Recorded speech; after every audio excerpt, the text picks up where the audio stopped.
The Lightworker's Handbook, Lesson 1, Discovering Your Spirituality. Greetings, dear ones. I am KRYON of Magnetic Services. I am aware of where we are. This is a temple built to honor the majesty of the human being. This is a place that is sacred, honoring what is intuitively known about the magnificence inside each of you.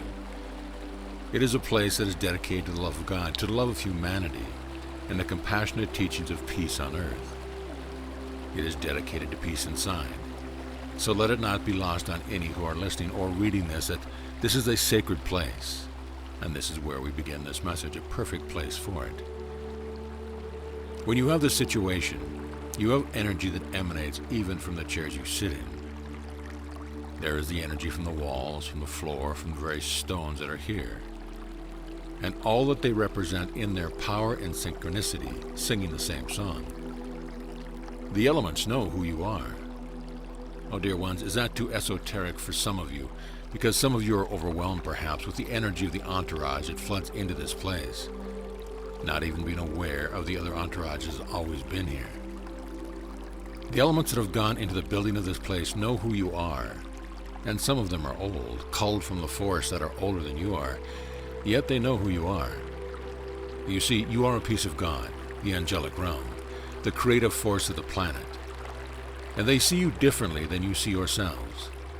They don't see what you see in the mirror, for they feel an angelic presence has entered the room. They wonder what the angel conclave is today that would bring such an energy in here. They hear and see your magnificence. They're singing a grand song and you can't even hear it, but I can, I always can. You don't even know who you are really. And it's designed that way, human being. The design is one that calls upon your free choice to come up with answers. The task, as you sit in a chair, is if you can awaken spiritually to the point where you can chip away at the wall that separates you from God. It is called the duality, and it represents the free will of a human being, ready to tear down an invisible and elusive wall, one that is unseen to many, but that is part of spiritual awareness. It is a wall, when broached, that will then reveal the secrets of life and why you are here. And that, dear one, is what we want to speak of tonight. So let's make some things perfectly clear even before we begin. First, I am KRYON. I know where I am, and I know what has transpired in this place, and I am in awe of it. There is a purity within the guidance for those who have built this and the things that are taking place here. There are lives that have been saved here. I tell you what that means in a minute. I speak to a group of old souls. There is no first-timer here. Every single one of you has been here before. All of you have an Akashic record that is lengthy. There are Lemurians in the room. There are those who have come out of the mystery schools into the room. I have shamans in the room. There are profound healing techniques in the room, and there are those who have healed themselves in the room, and those who want to be in the room. Let it be known, dear human being, that you have placed yourselves in this temple with free choice.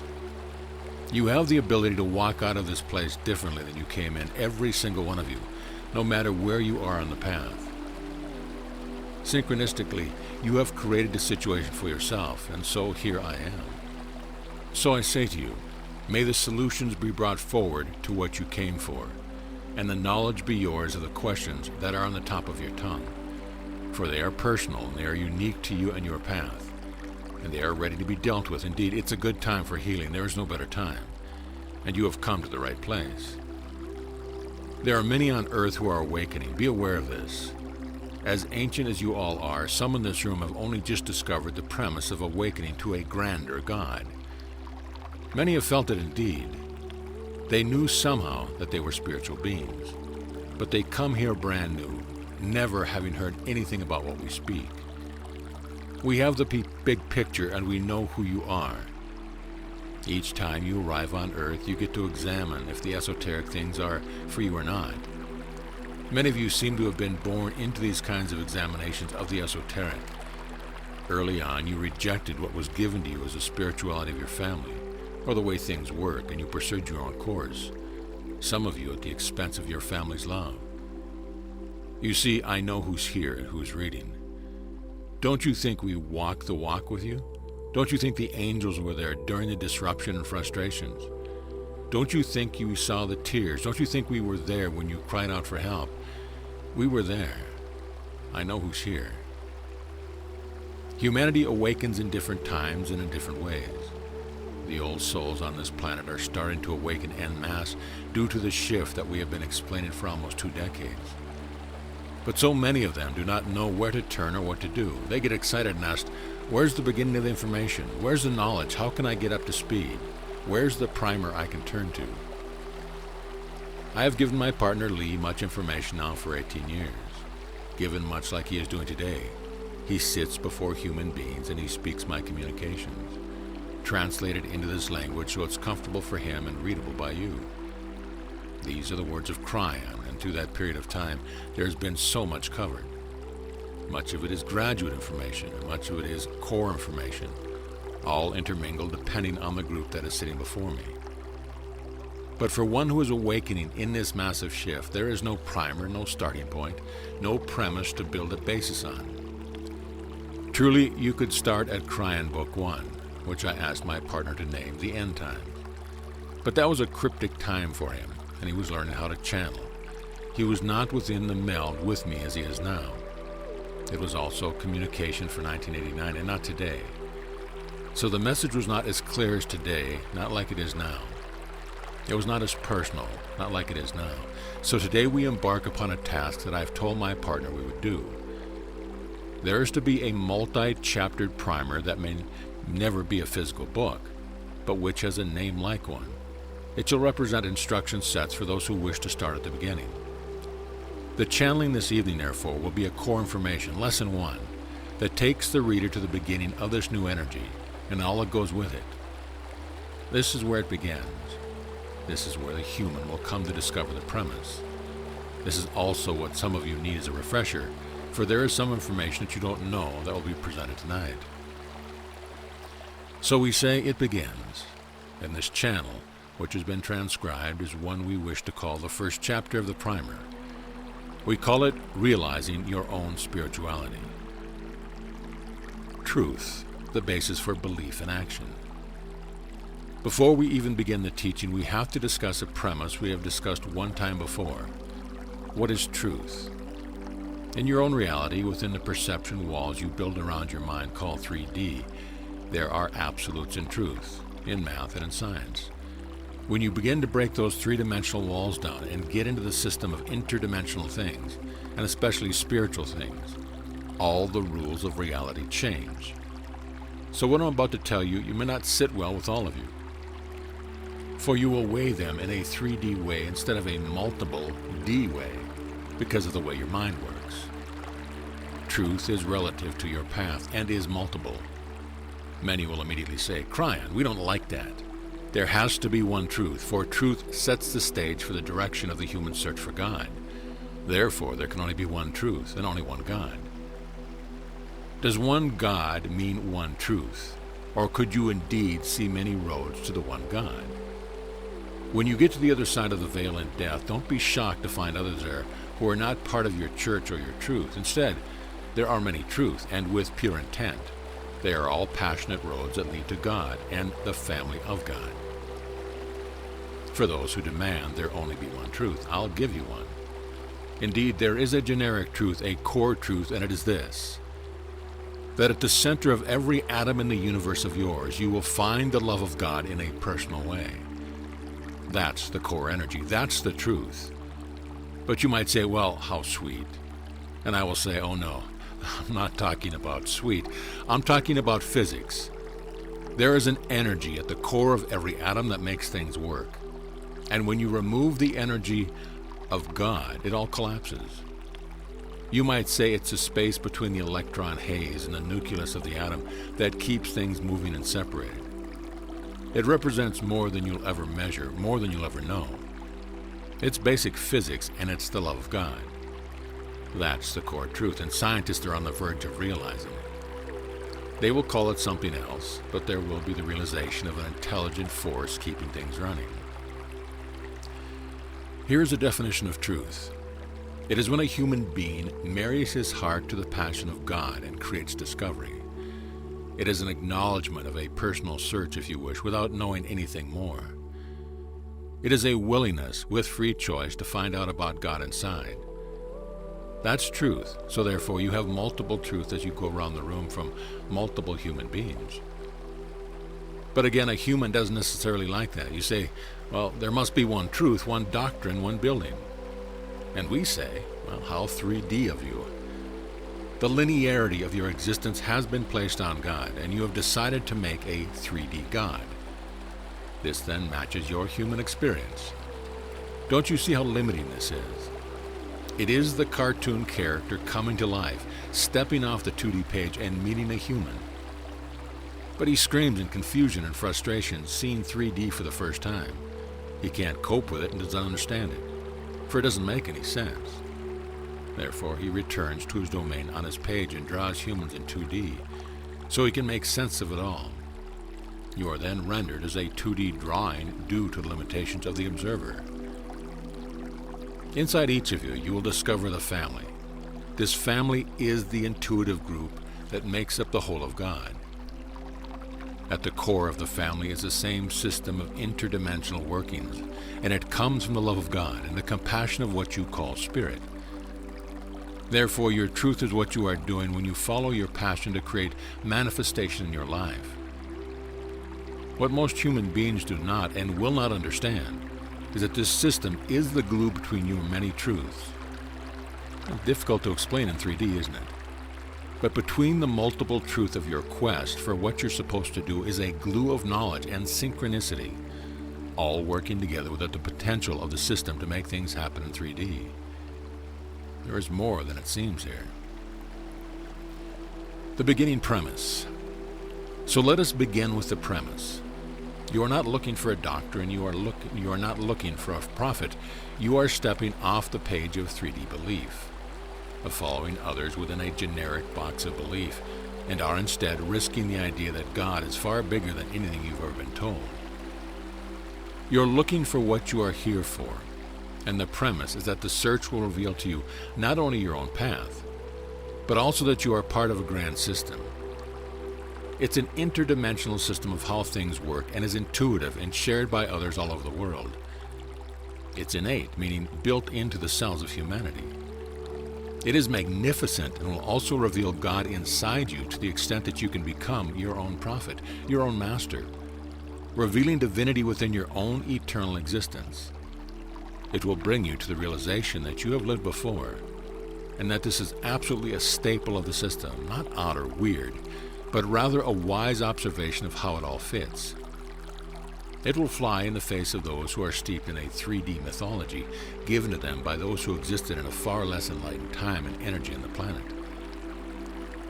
Do not be critical on yourselves if you do not then follow what you are told by another human being or organization, by what they think is appropriate spirituality, for their truth is different than yours.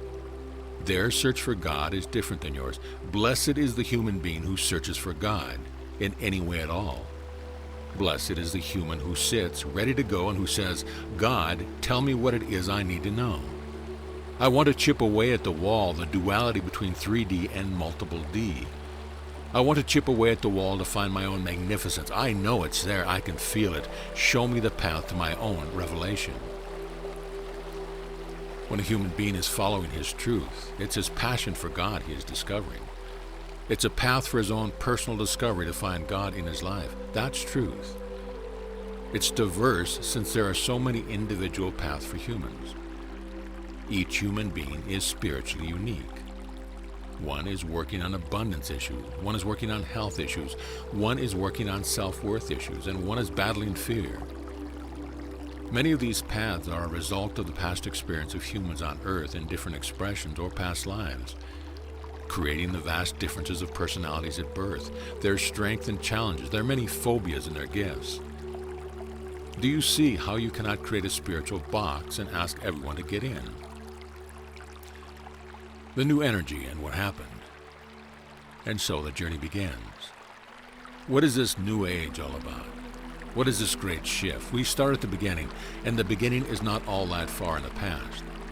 In your time frame, it is only 1987. That's all the further I'm going to go back, because that is the beginning of this energy, the one that allowed KRYON to manifest as a teacher, and everything before it was an older, denser energy. It was an old energy whose prophecies have dropped away. Did you notice the Earth energy is different today? The old energy represented an Earth that is now gone, if you've noticed. So this information is for the one who is studying this for the first time and needs to hear it from the beginning. In 1987, an event occurred that was unique in your history. It was called the harmonic convergence, and also later called the 1111. What was unique was esoteric. The Earth had reached a vibratory rate of spiritual neutrality, where the future could go either way. It could be pulled to a higher level, an interdimensional level, or wallow in the old prophecies of doom and Armageddon. Out of your linear time, and hard for you to understand, all of the higher selves involved in the system of Earth were polled. All the human beings that have ever been on the planet, are on the planet, and potentially will be on the planet, were asked this question: do you want to go through with the old energy prophecy, the potentials of the old, or do you wish to move into the new energy that the ancients told you was coming? It is an energy that is not in your current prophecy, something that will create peace on Earth, something that will create work for the Lemurians who are here and the old souls who are here. It will create spiritual lighthouses, will awaken in large number. What is your choice? And the answer was, we want to go forward. And as dramatic proof of this esoteric event, almost overnight, within a few years of this event, the geopolitical structure of the planet changed and morphed into something nobody expected. Against all odds and all prophecy, countries who were powerful players of the old end-time scenario changed greatly, the Soviet Union in particular. You were suddenly looking at a reality that no one had prophesied. No Cold War, the very thing that had created 50 years of turmoil, fear, and had no foreseeable end, had suddenly terminated itself. The time for the scheduled Armageddon came and went. Then you received a challenging event in 2001 called 9/11. It was not in prophecy, not in Nostradamus, not in scriptures or revelation. As I told the United Nations group 2 years ago, the 9/11 event will affect 2 generations of what your leadership does here. Don't you think something so important would have been in your old prophecies? This is proof that you're in a new future, and so we say again. The harmonic convergence of 1987, along with the harmonic concordance in the following years, are bookends to the changing, shifting energy that you've created all by yourself. Now here you sit with a totally new energy. So if you're reading this for the first time and you want to know what it means to you, read carefully and listen to the logic as it goes forward.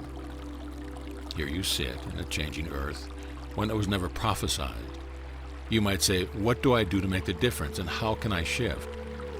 And I will tell you, especially if you are new, the very act of asking the question is shifting the Earth. Blessed is the human being who asks, what can I do? What is next?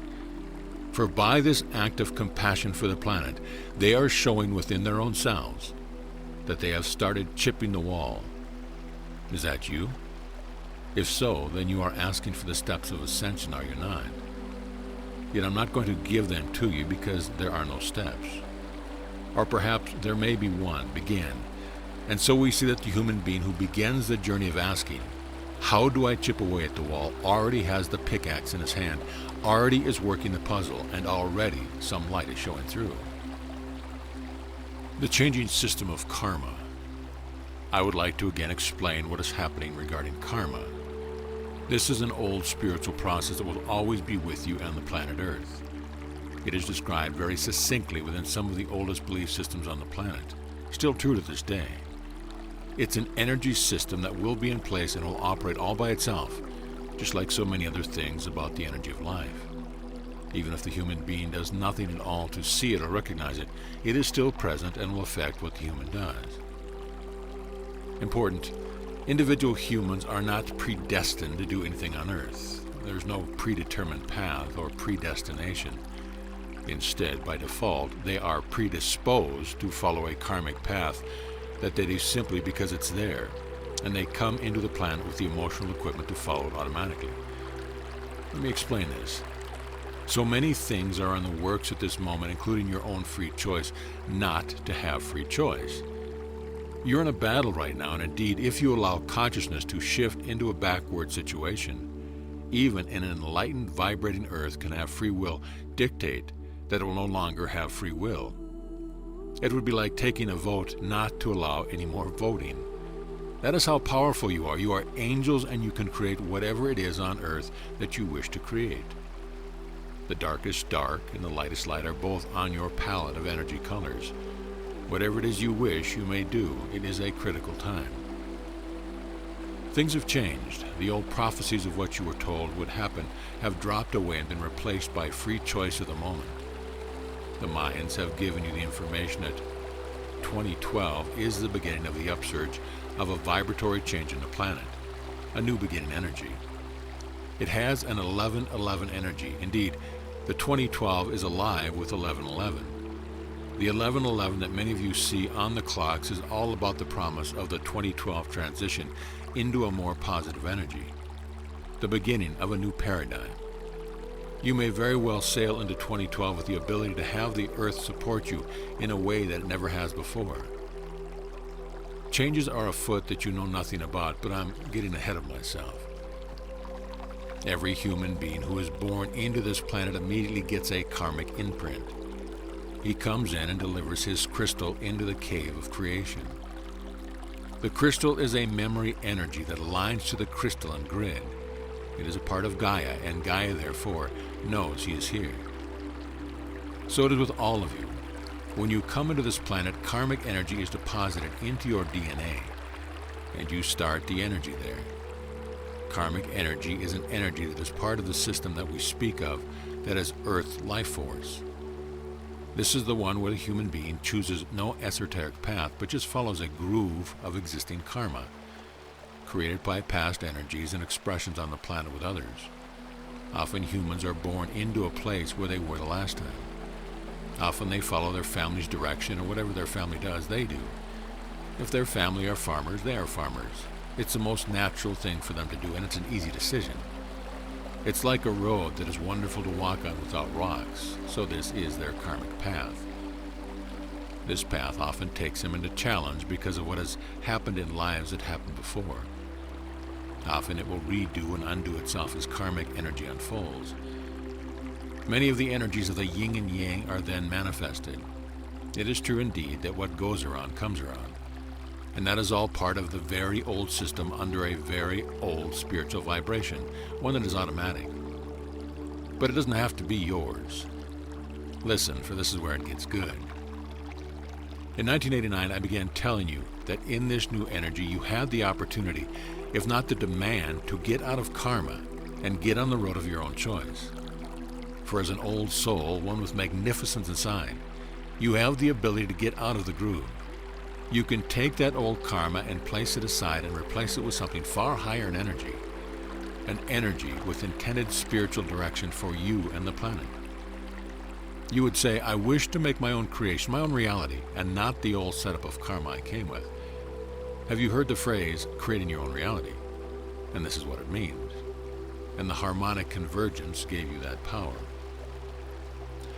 In 1989, I arrived with my partner and we started channeling that you would create a situation where you void your karma and move into your own free choice and create the life lesson that you came for. We spoke of an implant, which we never speak of anymore. We never speak of it because now we've reinterpreted it to mean the implantation of permission to get out of the groove. You implant yourself with passion and truth and you move forward, out of karma and instead into a place where you have choice of the energy that you create through pure intent. Karma is interesting. Here is something you haven't thought of, human being. The profundity of karma. I'm looking at souls in this room. In this room where there's happening, there are 8 of you who are alive today because you got out of karma. Had you stayed in the karmic groove that you were born in and done the things that everyone wanted you to do and followed the karmic road, you wouldn't be here today. This is because your potential karmic appointed you with death, would have taken you. you would have been in the karmic place and time to experience your potential death.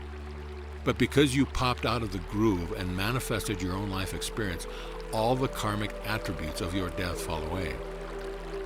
Now here you sit, in charge of when you come and when you go, 8 of you. And here is where human puzzles us on my side of the veil. Because I just given you the truth that is powerful and joyful, and you should celebrate it. You ought to build a statue right now to the death you move past, but you don't. You don't know what didn't happen, do you? Well, I do. Who is it who is in control over death? What have you been told about this? Who is the Grim Reaper? Well, no matter what you've been told, I'll tell you who the Grim Reaper is. It is the human who decides never to look for God. It's a human who just shows up and plays no part in his destiny, just walking the path of karma, including wandering right into his death. There's no judgment of any humans who do this, only a report of what it is. But 8 of you would not be here sitting in chairs had it not been for your leaving the road of karma. Congratulations, family, for you know what this is all about. So for the beginner, we say that you can move aside the karma you were born with and start creating your own reality. This is a new gift with this energy. It allows you to move into the consciousness of a new kind of human being who chooses their own destiny. Some call it ascension status, a move into an energy of creation itself. So the next question, of course, is, KRYON, what do I do next? The answer is the hardest thing of all. Have patience with the system. Humans don't do that well. Patience for the system to catch up to your choice is needed. If you are new and you're just beginning to understand and hear this message, the first thing you're going to want to do is to go and climb the steps. You're going to want to do something with your knowledge and your passion and your excitement. You wish to do something in 3D. The old paradigm has you doing something physical in order to manifest something spiritual. It's been in your history and it's part of your mythology. But that's not the way it works in this new energy. We know who you are and what you're attempting to do. Every truth is unique, and your truth may be to start a ball rolling that is going to get you finally from point A to point B. You're starting to see your life lesson, and you're starting to awaken and realize the old soul that you are. Many who have just begun to feel this in themselves feel like they have purchased a ticket for the train, and they therefore expect the train to show up soon. Well, I'll tell you, the tracks aren't even built yet. Don't despair, dear one, for you've started the process. So while you have patience, you start studying and learning what it is inside of you that is different than what you thought. And the best place to start is to look at the masters of the planet. For the masters of the planet are the ones you are to emulate, because that is a new tool of this age, mastery. Mastery is the voiding of karma and the passing of an old energy lifetime and moving into another while staying in your own body. The tools for it lay upon the grid. The tools for it lay within the crystalline. The memory of the planet is actually shifting to accommodate a master who has your name. There are many who are awakening, many who are doing things right now that only the masters of the old could do, and they've done it for themselves, and it's commonplace. And by the way, it's what they teach here in this temple where you sit and think about it. And so we say to you, emulate those masters who walked this planet before you did. What did they have that you don't have? The first thing is, absolutely nothing at all. All of them were human beings. They were not super creatures, and they were not born different than you. The one who said he was the Son of God was very clear about all this. He said, I am the Son of God, and so are you. His message was about manifestation, to help you to understand that the magnificence that he had inside him was also yours. It didn't sit well with his culture and his age, and the conquerors of his land killed him. I want to tell you that what he showed you is what you can do with mastery. You can change matter. You can rewind a clock in your DNA. You can create healing that is beyond what you thought you could ever do. And it comes right from the higher self inside of you. The energy of the masters is with you, and the only reason they came here was as examples, so you could see it and do as well. The return of the masters of Earth. There are those who teach that the masters are going to return to the planet, and someday many religions on Earth claim this. Some look to the skies and they say, it's coming, a time when the masters are coming back to save us. They pin all their hopes and their desires on this, and they sing songs and they hold services and they expect them to come back. Here's what I'm going to tell you. The humans who do that do not understand, do not see the reality of what has occurred. For the masters of all returned, and they sit upon this very place. Wherever you are, they are here. They are part of the structure of a new magnetic grid. And they are here in spirit, not in body. They are here to enter you if you wish, in a way that will create healing and manifestation and solutions in your body. Darkness will run from the light when you decide to open the door and let it in. That's the way God uses men and women on this planet. So if you're new and you're looking at this, I am telling you that the Masters showed you what is now possible. The harmonic convergence is what allowed this to be, and your choice as a human being is to look into this or not. The new grid and its unseen backup system. There are backup systems you may not even be aware of. This information is for those who are just awakening, who would like something beyond the veil. The crystalline grid of this earth is the memory of the planet. It is part of what you would call Gaia. The crystalline grid of this planet is now the active grid, and is the slate that you write energy on as you move forward. It is absorbing everything that you do as you walk from one place to another.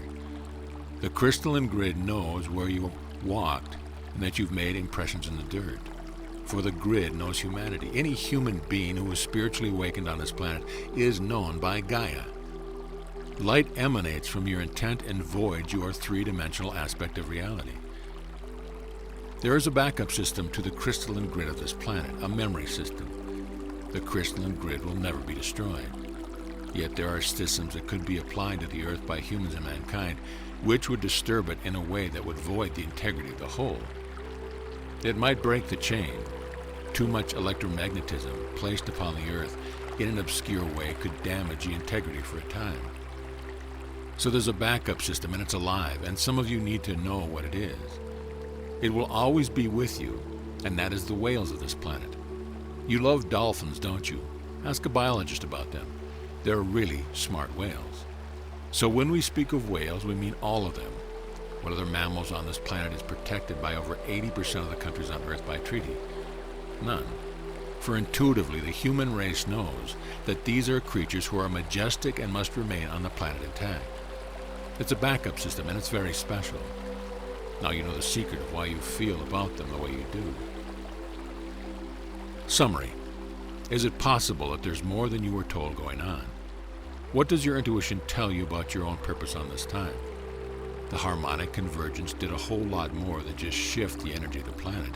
It gave you permission for an enlightened state, and now here you are. There's always the 3D question. What should I do now? Blessed is the human who feels it at the heart's level so strongly that they will say, I will do this journey, I will find the truth. For understand that the very process of discovery creates light on this planet. You're not going to join anything or belong to a human organization. Instead, you are personally going to begin to ask about yourself. We use the metaphor of light and the darkness often. It's the best one we have. Truly, at an energy level, your curiosity is opening doors and making the planet vibrate higher. Less than 0.5% of humanity must awaken for this planet to change permanently. That's because it doesn't take much light to quench the darkness. You've got almost 7 billion human beings, most of whom will never awaken and not interested in this. The vast majority are in survival mode and only concerned about the next meal or their very lives. But you have the privilege of concerning yourself with the esoterics, the spiritualness of life. You actually hold the light potential of the planet. It's important that you understand that the system you're unaware of knows of your awakening. The system that you're unaware of knows that your eyes are on the pages or your ears are hearing this, or that you sit in this room right now listening. The system knows of the lighthouse that you will become, if not already. Later we will define the system and tell you how it works. The universe knows of this meeting. That's how profound it is. Hard to believe indeed in your 3D reality that such a thing could be. Now let us address those who want a little more. If you're one who is new, I will tell you that there are riches here. As you chip away at this information, you find out more about you and your DNA, your abilities, your mastery. You could change your situation and solve the problems in your life. You can conquer fear, you can develop self-worth, and pull upon the Akashic records of your own existence, pulling to yourself the things you need. You can go to the well of your own spirituality and become the shaman you may have been not too long ago. You can become a magnificent healer if you choose, or one who meditates and shines his light on the planet every day. Whatever you choose to do, whatever your passion is, it's why you came today and why you are listening to this. And the next step is one of trust. Make no assumptions, no assumptions. Move forward with patience, and then we'll discuss the next chapter. The next one to be given is living with your own duality, the difficult one. That will be given next in the series. Shamans in this room disguised as ordinary human beings. Isn't it time you open that jar of your shamanship? Yes, you're supposed to be a healer. You knew that all along. It's not too late. It's why you came. I am KRYON. I'm not going to say goodbye. The energy of the entourage remains here, where it will be dispensed tomorrow in ways that you will not be expecting. For in your time frame, tomorrow brings some things that you need to hear that I will give to my partner through the day, even out of channeling. Things that you need to hear about you and yourself, about duality, about what's next. You're never alone. No matter what you think, we're always here, and that is the truth. You don't know who came to see the moon today, do you? I'll see you again, family, like I have many times. I am the energy you see when you come into the earth. I am the energy you see when you leave. Some call me the gatekeeper only because I am KRYON, lover of humanity. I'm not really the gatekeeper, for that is a mythology, but I am the one who stands at the gate of your life when you come and when you go. And so it is. The Lightworker's Handbook, Lesson 2. Understanding your duality.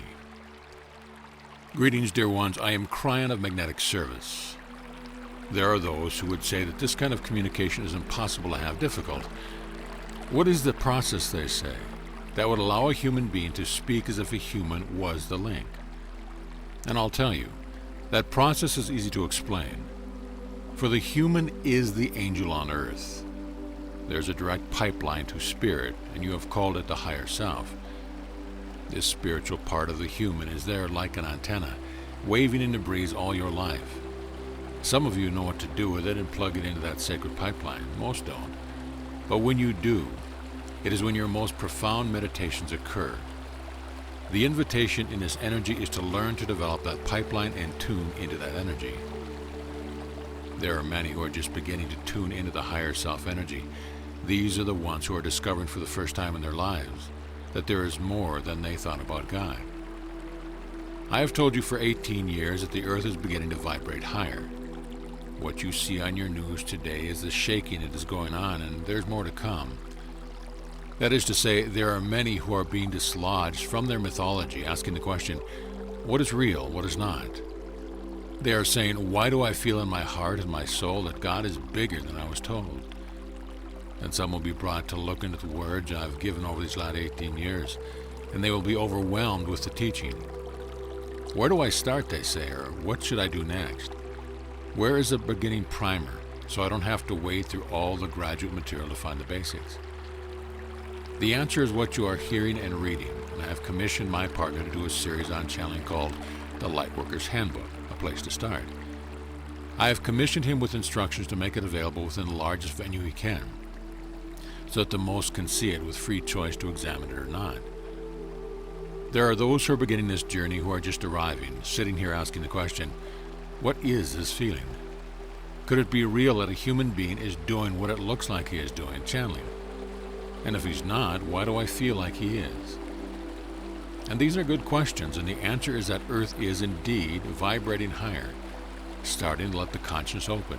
Every single one of you have Lemurian traits, if not directly, then indirectly. That is to say, you are the lineage of the Lemurian race. Those who had a quantum view of the universe, who awakened first with the information about who they were. Here you are, sitting in this modern day, when there is another awakening group on, and you're on the front lines, since the first ones to awaken are the old souls. We have told you that before. So, old soul, you might have all the experience, but you still have the earthly, three-dimensional rules pressed upon you, and a cultural mythology of who you are and who God is. The following things may go against what you are taught, and if that is so, stop and weigh the energy of truth. Do not assume that everything you are reading or hearing is absolutely so, for we wish you to use your own discernment engine. Use the intellect that is combined with the heart and ask the Spirit, could it be? Is this right? For some of these things will challenge your very core belief system, everything that you have been taught. That's what we do today, bring up all the dark stuff. I proclaim that this is lesson 2 of the Lightworker's Handbook. The first lesson created an understanding that there is more than you think happening on the earth. The beginning, the harmonic convergence, the increased tools, new intuitions, and the opening of energy that you are all a part of. All that was covered in lesson 1. So we have chosen this astute place for lesson 2. Let the listener and the reader know that the place where this information is being given is the origin of KRYON. Sitting here are family members who are in their human bodies, were patient and kind with the engineer, my partner, in those early days of channeling. They gave him the allowance of no experience and let him be while he found that he needed to find. And so it comes full circle, and he is back here in the energy where it began, not too far where it all physically started. The reason we have chosen this venue is because the subject is tough and something that you should know about. The news is not bad news, it is simply profound news. Get ready, for you have not heard this before. It will challenge and shake the very core of your belief system. Some will be angered, some will not. Some will feel compelled to strike back. Most will not, for these are the energies that are the core of your duality, the study of dark and light within you. Defining duality. The first thing you must know past the fact that there is divinity within you is that on this planet there is something called duality. That duality represents itself as a balance to the divinity, the darkest energy you can ever conceive of, which is you with your name on it. It comes in with you at your birth and does not leave until your last breath. Some have called it the shadow self, some have called it the dark self, some have called it evil, and some have called it the dark side. This attribute of you has a name, and it is called duality. Duality is entirely appropriate, for it is a designed part of you. It is assigned to you at birth, and you do not carry it in from the other side of the veil. For this planet is the cauldron of duality, where the test is being accomplished. The test is that angels pretending to be humans come to even the playing field, and with the duality, dark and light, try to find the balance between the two. It is a test of energy, not the human, but it feels as though it is a test of your soul. And you might have noticed each human being must decide for themselves if it is real or not. You must decide individually, without evangelism from any organization, without those telling you what to believe and not to believe. The days are starting to diminish when you simply hang your soul belief onto the wagon of history and the mythology it represents. For this new energy is beginning to draw out individual examination of spiritual things, a desire to really know the truth. When you come into the earth, you get something you didn't plan on, and I want to tell you all about it. I want to tell you how powerful it is, and I'm going to give you an example of it. Then I want to tell you what you can do about it. Before we go any further, let us discuss what this energy of duality has done for your history, for it is the basis and the core of all religious mythology. It is the basis and the core even for the Greek gods. The duality of humanity has driven all the stories there are about magic, about good and bad, about dark and light, the powers that are here. The human being, even in your own modern culture, is taught that in heaven, a long time ago, there was a struggle. This, by the way, did not occur. There is no struggle on the other side of the veil. Struggle and conflict are concepts based in duality. Think about it. God does not share in your 3D experience, yet you continue to base so much spiritual history as though this was so. Angels don't fight. There is no struggle for power, and the paradigm of your consciousness does not transfer over to the working of the Spirit. But in this mythology, an angel actually fell from heaven, and his name was Lucifer. That's tough, because there's no such thing as heaven. Again, you have created places in an interdimensional state, and that's impossible.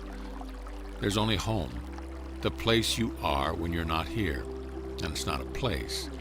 It's a state of interdimensional energy, and it's timeless.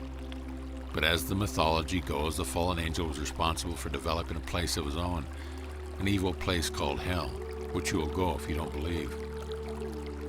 Now, stop the story. Does that really sound like God to you? Or does that sound like man to you? I ask this only because at some point you must discern the truth and separate what you have been told from what your intuition is now telling you. Read on and consider your family would create this. Hell is where you go automatically when you die, according to the mythology. There you suffer forever, period. Unless, of course, you do something while you're here on earth, something that is to join and to be, to proclaim, to get in one of the boxes of your cultural belief. Again, does that sound like God, or does that sound like man's creation? Dear ones, again we say there's no Lucifer. I will tell you something, and it's very interesting about humanity. Everything good that happens to you, you say, God is good. God did this for me. I'm so glad I'm close to God because God did it. And when something bad happens, human beings often say, well, this is awful. This is the evil side. The devil got a hold of me. I don't know what happened. This attitude, of course, means that humans are not responsible for anything good or bad. They just float along hoping they don't get pulled into the wrong energy as they mind their own business. But if they're lucky, the struggle between God and Satan won't touch them. The human will win eventually and go to heaven when they die, if they behave and give their powers away to the mythology of history, which can be found in more than 700 versions of spiritual belief on this planet, in structures of many shape and rules of many variations. Does that sound like God? It is not. It's man's mythology, often dished up with much integrity by spiritual leaders who are certain that theirs is the correct path. This is not told you to cast judgment on any. It's simple historical truth. We've told you from the beginning that we honor every and all searches for God. But the new energy seeker needs to start discerning the truth for themselves. So we are aiding in that, giving you a different perspective, for it will change the future and begin a higher vibration on the earth. Note here that this is not a message to pull you into yet another spiritual box, for there is no organization around this KRYON work, or the New Age in general. There is no place to join anything, no structure to visit, no historical human prophet to worship, and no central book of rules. This is a new paradigm of spirituality, where millions will begin to examine the truth that resides inside themselves, all the rules, all the doctrine, all the love that brought them to this place. They will check it against what they feel and what they see around them. Many will wonder how such a large, worldwide group of humans can be so collective in their thoughts, without structure or leadership or membership in anything. It is a new way of things, where what you will discover internally is what is true and real, instead of what you were told from those who are echoing the mythology of history, most of which doesn't even agree with itself. What drives validation of this mythology about the push and pull energies on Earth is very real. It is this disbelief you have that something so dark might actually reside in you, or the disbelief that something so grand like God could reside in you. You are taught that you are nothing, born dirty, and therefore you give away the power of the good and you give away the power of the bad. There you sit, powerless, clueless that both of these profound powers are seated right in your soul. Do you see? In that state of worthlessness, you are then ripe for almost anyone to capture your interest in their own system of God. 85% of the planet's population has indeed created for itself the boxes where they can explain all this in a 3D fashion. Isn't it interesting that the first thing a human does when they come of age is to look for these answers? It is God in your DNA that drives the search of the Creator. Here is the truth. There is a piece of God that comes in with you, and we discussed that last time.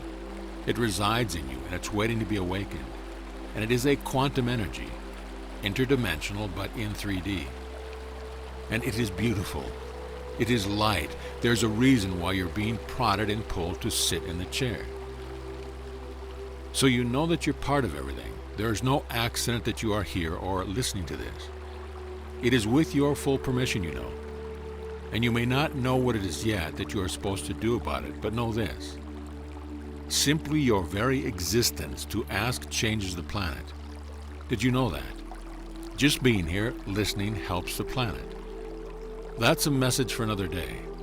This peace of God in you as a balance, for also residing within you is the darkest of the dark, and it's got your name on it. Therefore, this duality, we said that, but you need to hear it again.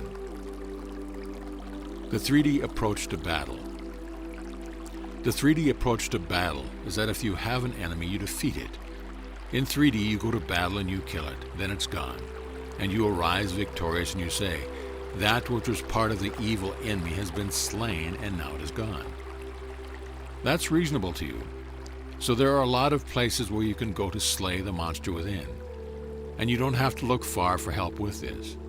But this isn't the case with duality, for you are with it all your life.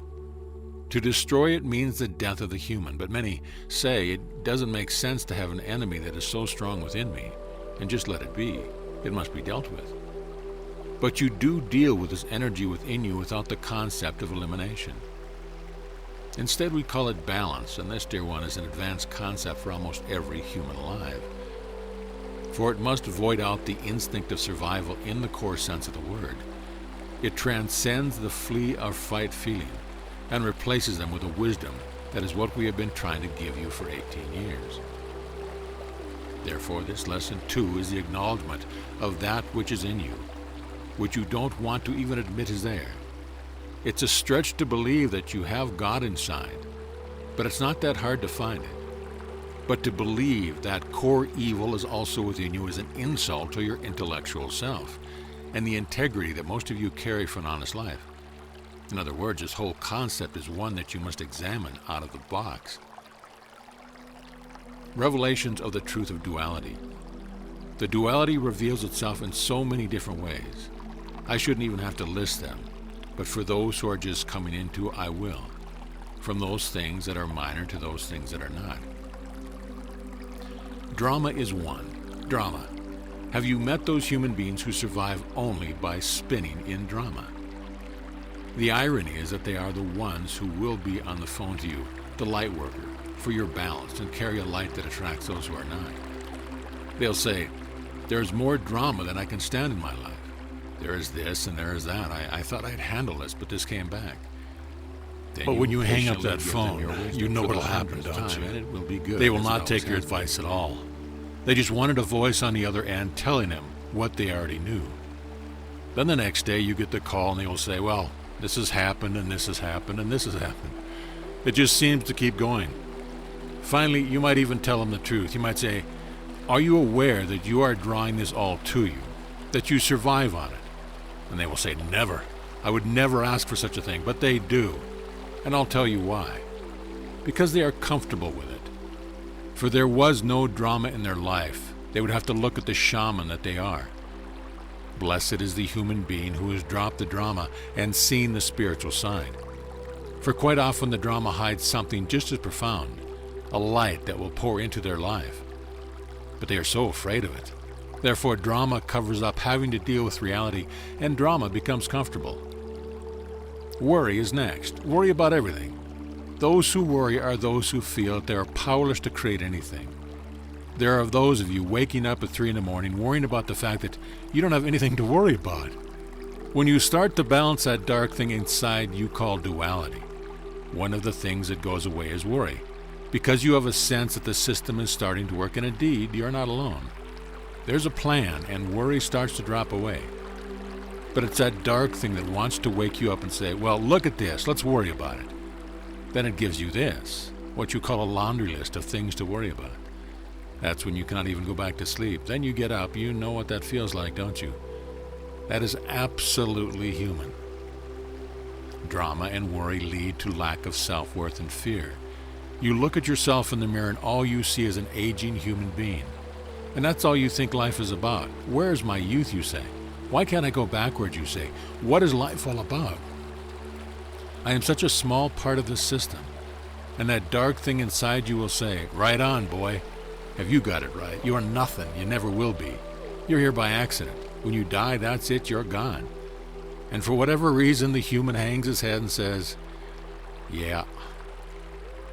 In your perspective, it may not be fair, what I'm about to say, but fair is 3D for you, and does not represent the grandness of what humans have set up for themselves on this planet. For the dark side of you is easy to bring out. The God side of you is not. The irony is that it is so easy to bring out that you have denied it and created an entity who is responsible, the devil. So it seems the devil is everywhere and God is nowhere. The reality is that this is the balance of duality. You have to look for God, but the dark side is always pushing the buttons. It was created this way and is fair in its balance. You will see why in the last section. For the discovery of the God self tilts the balance forever. There are reasons for all of this that are very profound but difficult to explain in 3D. There's got to be a balance, a yin and a yang to everything within nature. It's always about balance. The test of energy on Earth is done by pieces of God disguised as humans. They come, they go, changing parts in this play of energy. They are not being tested, but rather are performing the test themselves. Where will the balance go when you give them both dark and light? And what will happen to Earth? The answers are hidden from you, but are part of the universal self, and the fabric of what everything is about right now regarding this Earth, the only planet of free choice for now. Those who give away themselves to these darker energies of their own duality will then fall even further to the next layer of darkness. Rage, hate, violence, death, murder without remorse. Indeed, you'll say, now, Mr. KRYON, you're talking about evil. Really? And what is evil? I'll tell you, it's the dark side of what is in the human being ready to be developed and matured. If you want to go there to be an evil person, you've got all the power you want at your disposal. You can go right to it, for it is free choice. God won't stand in your way. Did you know that? Oh, there are so many humans that will say, well, that's when the devil's involved. He'll help me. He'll pull me down there. And there are cults who worship this very thing. The truth, nobody's pulling you anywhere, dear human beings. That is your free choice. Many humans go there because that's where they find their power. That's where they have power over other humans to create worry, drama, and control. The dictators of this planet, past and present, that's where they find their power. They get people to pay attention to them. If they murder enough human beings, it creates notches of fear on their power belt. That is what they do, and I don't have to tell you that. You know it. And I'll tell you, although that is evil, that is the human being exercising the power of evil. You may not want to hear this, but I have to tell you, it's needed for your full understanding of what comes next. The human being is powerful in both directions. It has the angel or the devil energies at its core. Dear KRYON, you just told me there's no such thing as a devil. I don't believe it. I have been places and I have seen the magic. I have seen demons cast out of humans' bodies. I have seen physical forms actually crawl around on the floor and leave. Human being, do you believe in miracles? And so, who told you they were always with light? Do you remember me telling you about balance? Black magic is simply miracles created from the dark power of a human. A human being can do that. There are those who said, well, I've seen voodoo. It's so real. It's so real. People give themselves over. They're killed and they got sick only because of suggestion. That's evil. And again, I would say, welcome to the power of the human being. Look into your history. Look at the dictators who spoke the words that convinced so many people they were right, just so they could murder millions. I will tell you, this is the capability of the human, and it is powerful. The other side of the coin. Now, why would I tell you these things? Do not fear any of this, for I have only told you about what is the core of you, and you are in control of it all. There's another side to this, dear one. If you're reading this and hearing this for the first time, and this is lesson 2 for you, I want to tell you that this is going to get better. That dark part of you right now is saying, I don't believe it. Don't read any further. Don't listen anymore. Why? Because now I'm going to give you the rest of the story.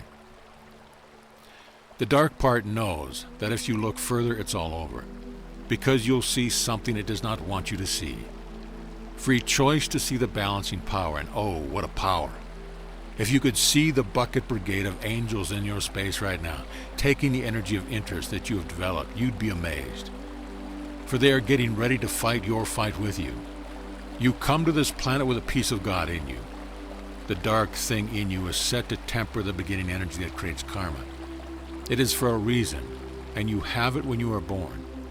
How many of you taught your children to be angry when another child wanted to play with a toy? How many of you parents taught your children to be jealous or to go into a rage? And you'll say, I never taught my child any of these things. And I will say, I know. They came in equipped with it, and so did you. Are you beginning to understand? Now we get to the good news. You can balance this or not. Most of humanity just sits and allows it. That is to say that the perception is that it's with you in a balance, that it's just as strong as the other side. You see it in your culture every day. You're taught that you have to go report to the building and confess all the awful things that you are and have in your mind. That's a reprieve from God's anger for a little while. Then back comes a dark thing, and you've got to go back to that building and confess it again. What a concept of surrender. It's a constant yin and yang, is it not? Between being washed and being dirty. What mythology? Do you think God actually created that system? Here is what God created. Inside of you is a divine system for balancing this duality in a way where it won't be able to get a foothold. Use pure intent and say, Dear God, I am tired of this. Show me what it is I need to know to help put this in perspective. This is the beginning, for it represents you in an intent mode, pushing on the door of the other side of the veil, asking to discover the divinity inside. It will come the beginning of balance. And we told you that in the first lesson. It will come a complete and total system. It will put that dark side of you into a place that you won't be able to find. The duality of dark and light was created for this system on this planet. But these two energies are very, very different. The darkness within you has no idea what you're doing spiritually. Think about that. Those of you who make decisions spiritually and follow the map of intuition and discernment, who pull upon the peace of God in yourself, create an energy that is invisible to the other side of your duality. That thing that is dark has no idea what you're doing or what you're done. It's just angry that it cannot reach you anymore. Once you step into the light and begin this journey, that thing that gave you such a problem all your life is relegated to being non-essential. It's like a child in the back seat who pounds upon the seat, irritates you, and wants to know, are we there yet? That's all I could do, pound on the back seat, but it's always there, and sometimes it's louder than at other times. Some are bothered, even those who are light workers. They say, why is it there is such a cyclical attribute to this? I thought that my spiritual work would keep it totally quiet. Not so, since it is always ready to pounce. There are cycles of weakness. Again, it is a balance. Now, did I have to tell you this? Dear lightworker, do not beat yourself up emotionally because you go through these cycles. Sometimes it is more difficult and sometimes it's less so. There are highs and lows, and it is totally normal. This is normal because, dear human being, you're always working the puzzle between this light and dark energy. It is an ongoing battle that will never end until your last breath. But those of you who have stepped into the light have the advantage. Although this may sound super simple, I'll remind you of my light teachings in many years. A stadium filled with darkness, with 10,000 people, will be affected by one who turns on one light. For when you turn on one light, no matter how dark it is, darkness as defined cannot exist. This is the power. So you see the fairness in this. Although the challenging side of humanity shows itself intuitively, and the God side does not, when you find the light, it pushes the duality into a status of limbo, where the darkness is trapped. Therefore the power is on the side of the light. Light is active. Darkness is not. Darkness cannot show up and change a lighted room, but light will totally change a dark room. Perhaps it's time to try this. With pure intent, say, Dear God, tell me what it is I need to know. That starts the progress. Don't tell God what to do in your life. Instead say, I am ready to know.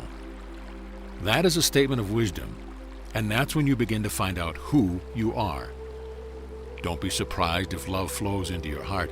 Don't be surprised if you find angels taking your hand and you can't explain the feeling. Don't be surprised if you have unexplained peace and fear. That's the big one. Take a look at where fear starts. It starts at the gut. This is a lower energy attribute of humanity. It has nothing to do with your enlightenment or your third eye. It starts in that place where you can control it, but if you don't, it will quickly move into your mind. The next time you have a fearful response, do you have the courage, the wisdom, the wherewithal to say, "Stop! I know what you're doing. Do not move." Do not allow that darkness and that fear to go any further than the bottom of your heart. Let your wisdom and your love and your knowledge of who God is inside you take over. Then you will find the fear will go away. It will dissipate.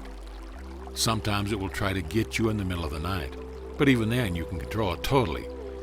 Think of the love of God next to you in a protective, lighted state. Say, "Get away, get in the back seat. I know who you are. You are the dark part of me, but you are not driving anymore." Does all this sound simple, perhaps foolish? Could it be the answer to so much of life's challenge would be this easy? Ask around, it's not easy, but it's a profound step of faith that begins to separate you internally from a part of you that you thought was from somewhere else. Many feel separation anxiety. We even told you about this in the KRYON Book 1. We called it the implant. It's an implantation of permission to change the duality, and that's the light worker. I told you what I told my partner Lee when he first started doing this. I said, "Dear partner, you now have the ability with your light to stand within the highest mythology of the planet. Stand in the pentagram. Do it while they dress up in funny costumes and chant odd words in order to hurt you. Let them try their magic on you. All you have to do is smile at their attempts. For your light is far grander than anything that a human being can conjure up with their own darkness. Far greater than any darkness even a group of human beings can create. For you've tapped into the source. Ask him, he did it. For there was a time when a group hurled their magic at him during the first trip to the United Nations, and the result was nothing. Darkness hurled at light creates no effect. That's the truth. The object of this lesson, dear one, is so that you hear the truth that you are more powerful than any dark thing on this planet. More powerful than any demon that you're told might be in you. And if you want proof, just press on the door to God. Let us in. And you will know that what I have told you today is true. That is why they call it a veil, for it completely hides what is actually there. Be aware, today we have not asked you to join anything, have we? Be aware, today we have not asked you to follow any protocol that introduces you to many books or lessons to buy. Instead, we invite you to read the instructions within the DNA that you came here with. Let mastery show itself, shamans that you are. That's the message of today. That's the only one that we're going to give like this one. It's something for you to think about as you look at the push and pull of energies on this planet. And blessed are those who have felt the energy of this day and of this lesson. For they are dearly loved by an entity who just wants to be with them. Me. It makes you wonder who came to see whom, doesn't it? And so it is. The Lightworker's Handbook, Lesson 3. Greetings, I am KRYON of Magnetic Services. Could it be that, as I said this morning, that the room has been filled with an energy beyond expectation, coming from places you wouldn't understand? In this place exists an energy who knows you so well that it touches your heart. No matter who you are, or what your culture is, or where you come from, it touches your heart. Why? If I told you that all have something in common, it would be beyond belief for you, for indeed, you all come from the same place. There is a commonality, a truth that says you all are the same in a certain way.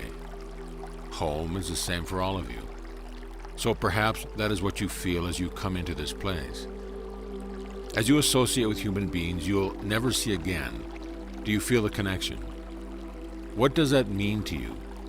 Do you understand the bridges and bonds that you build here profoundly out of time? Did you know that this is a place where love is generated? Did you know this is a place where it's safe to think differently? Not all of you have come to see the spook show, you know. Some of you are just enduring this time of esoterics. I know who you are, so let me address you. You are so loved for your patience, so loved for your patience. Do you know that there is not one guide, one angel, or one entity on this side of the veil who's going to bother you? If you walk out of this place and say, I don't care anything about this, I don't believe in this, that guy wasn't really channeling, you know. He was pretending. If you leave in total belief, it changes nothing about the way this sister, brother, KRYON feels about you. Free choice it is for the human, and it is respected. For if and when you're ready, it is then you may choose to open the door of belief into the esoteric, and not before. God does not place energies upon those who wish to be untouched by the experience.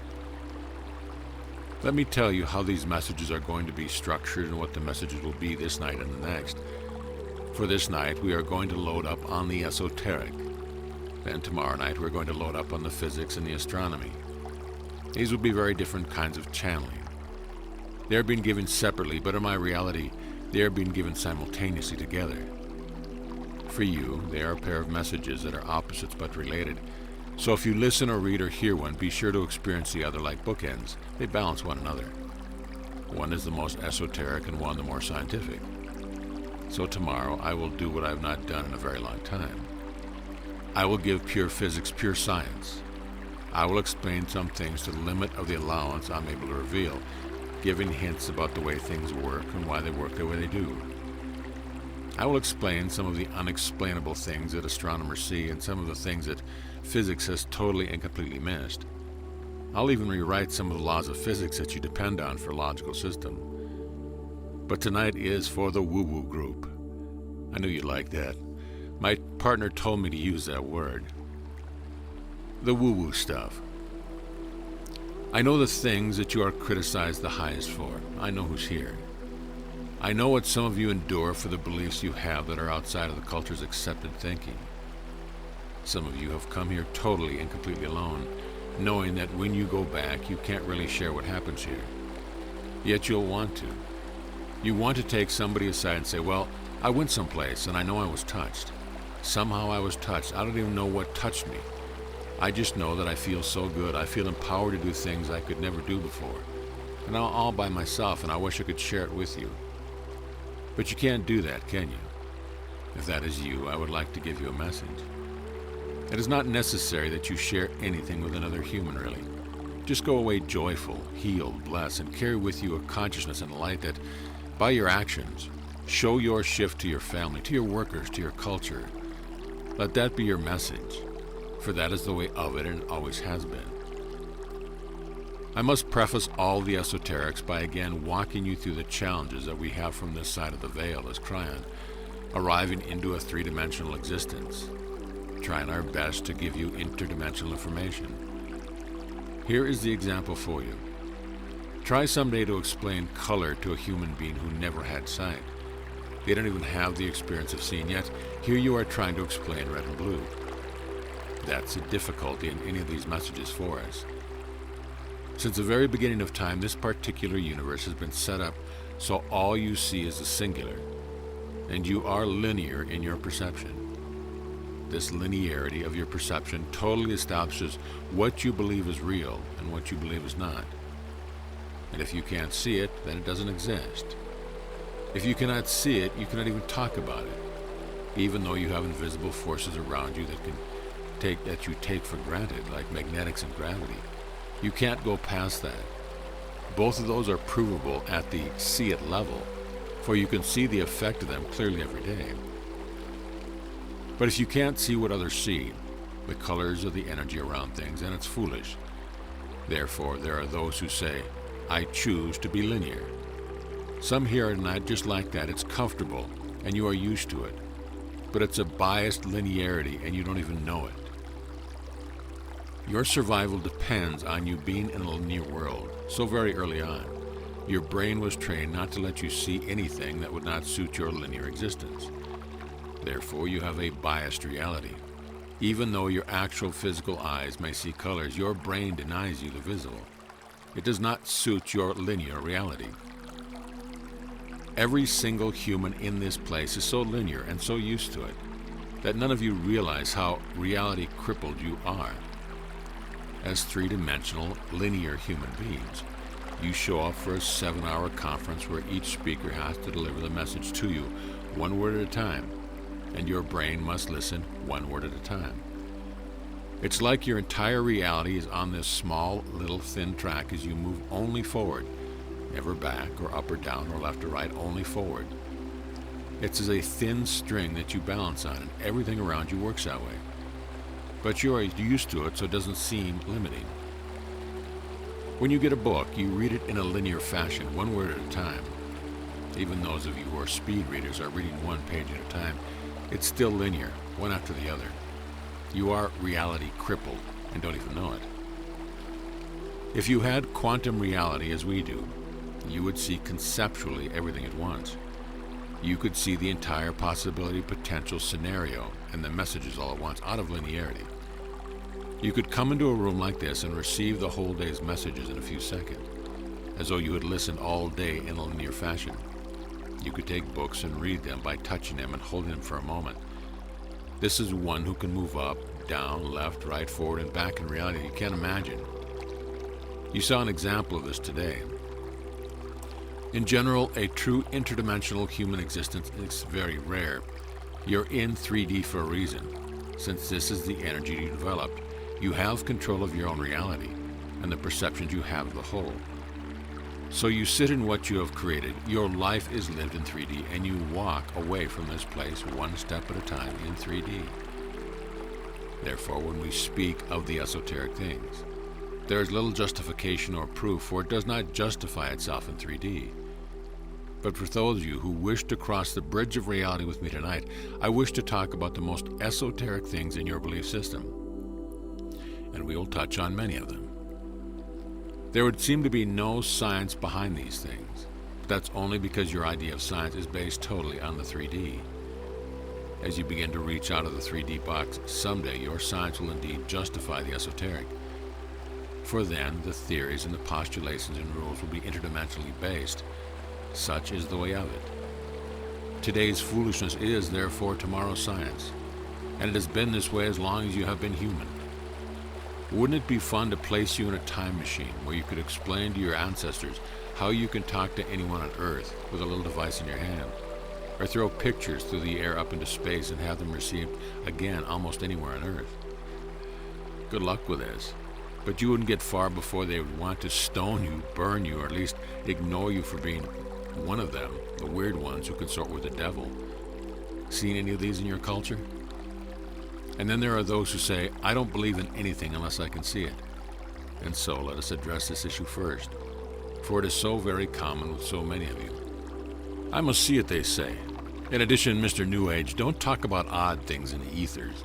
Don't talk about intuitive movement, which you call kinesiology. Don't talk about numerology. Don't talk about astrology. And don't talk about past lives to me. Don't talk about Lemurians in the mountain to me. I can't see them because they don't exist. It's all fairy talk. Invisible things exist all around you, and you take them for granted. But they're part of your reality in 3D. Somehow you've justified these, haven't you? Air is too small to see, but the microscope shows it. Aha. Therefore, it's not really invisible, you say. Love is an emotion that's felt, not seen. That's okay, since you can experience it. Gravity and magnetism are so big you can see the results of them constantly, so they're okay too, in the 3D mind. So the 3D mind would seem to allow anything that a device can measure, but the body can feel as real. But I'm speaking of something that you are going to have to reach out for, since it can only be seen and experienced with spiritual intent, changing the 3D rules a bit. Therefore, the unseen things I speak of can only be experienced by changing your reality, something you have permission to do. If you can suspend your 3D bias for just a moment, you can cross that bridge with me into a quantum state, just for a moment.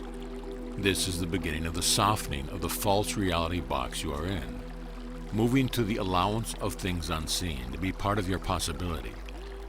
How would you feel if someday a device was able to see interdimensional energy? Would that be fairy talk, or would it then be okay? You will actually have that decision to make sooner than you think. Truth, the big misunderstanding. One of the most difficult things to speak about to a biased 3D mind, and one which really exposes the linearity of your thinking, is one of the most basic things you deal with. What is truth? Oh good, KRYON's going to tell us what truth is. Yes, I am. You are right, and you're not going to like it, for it's not in 3D. Truth is the attribute of when the human heart marries the love of God and the results are the passion for the spiritual path that enhances that human. Some of you have had this experience and you know your truth, don't you? And you will often say, "This is my truth." But how do you feel when it isn't someone else's truth? They may have theirs as well, not like yours, but it may be just as passionate for their marriage to their love of God. What they see in their potentials and what they do, the actions which they have, the integrity which they hold for spirit, the direction they go in, may be very, very different from yours. How do you feel about that? Are they wrong? KRYON, are you about to tell us that there are many truths? Yes, but more than that. Indeed, there are many truths. But the human brain, biased in singularity, yells, "There's got to be only one truth." This is something that is at the core of all spirituality, one truth. There cannot be many. We are all looking for the one truth. It's responsible for all the religions on the planet and most of the wars. It is the commensurate search for God. And I say, how 3D of you. What if there were multiple realities of truth that all led to the same place? Would you be okay with that? For that is the way that it works. If you really need the one singularity of truth, I will give it to you. You are all connected. How do you like that? But think about it. Do all the parts of each earthly machine know the whole picture? Do they know why they exist? Well, not in a linear world they don't. What if you were all parts of a giant truth machine, all working together for the purpose you didn't really understand? I'm telling you, these truth connections are like the spokes of a hub of a wheel. There are trillions of them, and they all lead to the center, and they are all called truth. Well, some will say, "I don't like that." You don't like it since it doesn't fit your linear box. Let's talk about food. The sustenance of life is food. The sustenance of your spiritual growth is your truth. It is your passion. What are you going to do based upon the truth that you have that is the marriage of you and your higher self? What are you going to do in life? Whatever you then do is your truth, and it's known only unto you. It's personal, but it's the linearity of human existence that then wishes to generalize it, paste it upon groups of humans, and call it a doctrine. Put it in one box and you feel better about it, don't you? It's far easier when you have an authority outside yourself to tell you what your truth is. Then it's not your responsibility. If I told you there was only one kind of food, what would you say? No, you wouldn't like that either, would you? What if the giant food angels came down and said, "Stop this. You're all going to have to stop eating what you're eating and change because there's only one food"? You'd say, "Well, that doesn't work. That's ridiculous. That's silly." And I'm saying to you, it's the same kind of attribute when it comes to spiritual truth. Spiritual sustenance is individual and unique. The search for truth is not the search for one thing that all will then participate in. That is a very 3D, biased, singular thought. So here's what you got to look at. I have told you that there's truth for every human being in the room, one that is isolated and separate and unique. Yet there is quantum effect here. When you get together, somehow those truths meld together one purpose, don't they? There is a commonality within your intuition of the face of God. There's a commonality of where the truth of the day is manifest in front of you. And those who experience it are okay with that, for they see the bigger picture. So the interesting thing is that although you come here as an individual seeking unique truth, together you are seeking one goal. Because in the higher connection between the truth, there is a synchronicity, and that is a love of God. The higher self you have, that esoteric thing you cannot see, seems to be the glue that makes the quantum effect work, seems to straighten it all out. There is your singularity. Intelligence cells. Let us talk about intuitive motion. Modern medicine does not like this, that there are light workers using their own bodies to test the chemicals in the foods that they should put in them. You call it kinesiology, muscle testing. Somehow, someway, your body is supposed to know, beyond what your brain or your intellect knows, of what's good for you and what's bad for you. Therefore, you see many light workers walking around doing these kinds of testing on their body, and it looks odd to those who don't share the belief. Too weird, they say. That's the silliest thing I've ever seen. What are those people doing? Let's put it into perspective. Will you cross this esoteric bridge with me? What's your biology designed to do? My partner, I want you to go slow on this one.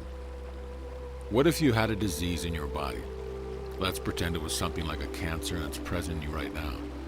Oh, intellectual one, whose brain is at the top of the evolutionary ladder. Why is it you don't know it? Why doesn't your brain alert you?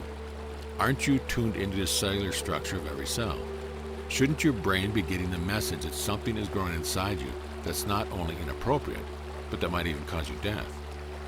Every system in your body is wired up to talk to your brain, so why don't you know it? I will tell you, you evolved this way, for your body is about survival, and it's always in survival mode first. If there were a neural protocol to inform you every time your body's antibodies went into action, you would be in constant anxiety. Very bad for survival. No, you're kept from it. It's a total and complete block. You could be carrying it around with you and discovered it accidentally. Too late. Doesn't seem right, does it? However, you're designed to have a consciousness where the brain believes that the body's defenses are good enough to take care of anything, so it doesn't bother you with the details. But your cellular structure knows all about it, wouldn't you think? Every cell knows what's going on. So you have then a subconscious system that is working these things. Perhaps for months there has been a battle every day within the cells, yet you walk around having no idea. So a system exists that takes the innate knowledge of what is going on in your cellular structure and communicates it to you. It's out of the intellectual loop. Very difficult to believe for logical thinkers, and it's called kinesiology. Try it. Your body will give you information if you ask it in ways that go around the intellect. It is real. It is practiced by many. So there is a reality record. It is also the same process used for what you have called the pendulum. Your fingers grasp the pendulum on the end of the chain of the string. And which direction it goes helps you to decide what to do for yourself. Yet many who see this run screaming the other way. You must be part of some evil cult, they say. Somehow they have assigned what you are doing to mythology. You are using the energy of the devil, they say. You are using the pendulum. Gasp. What is going on with the process of the pendulum is simply mini kinesiology. It is literally that muscles of the finger beyond your ability to control them, responding to a question that is about cellular structure. As you try to hold your fingers very still, the muscles move to give you a message, swinging the pendulum one way or the other. It's innate intelligence trying to go around your intellect through your muscles, and it works. What would you think of a medical doctor whipping out his pendulum for answers every time you wanted to know dosages? Well, some do. One is actually here. Use this process if you wish to find out what's going on in your body, what's best for you. What kind of food are you allergic to? All of these things your body knows, but the intellect is in survival, in the 3D box, and won't tell you anything. Astrology. Let's move to another one.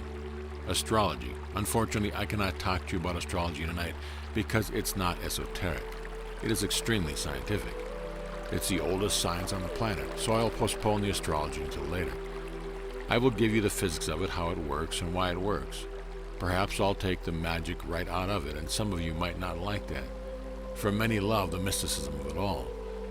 The definition of mysticism is the unexplained science of God. Numerology, an energy system. I wish to broach a subject that is so difficult and which defines esoteric. The 3D part of you must suspend itself completely for this explanation to even come close to being succinct. If I'm going to tell you how numerology works, I'm going to have to tell you about the other side of the veil.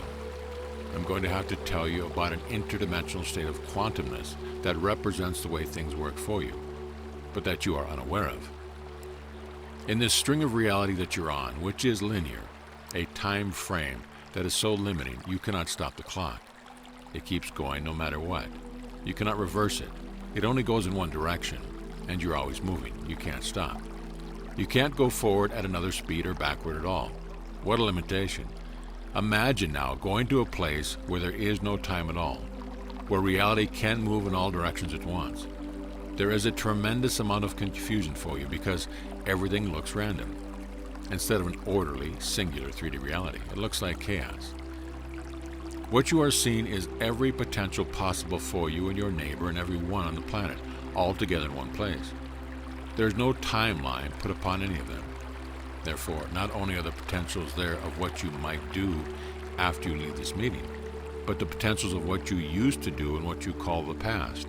All the potentials that were there that you missed and did not do, all together in one place. Can you imagine something that is so chaotic? So you sit and you look at this and it looks so confusing and disorganized, and all you say is, get me back to that linear string where it is so simple.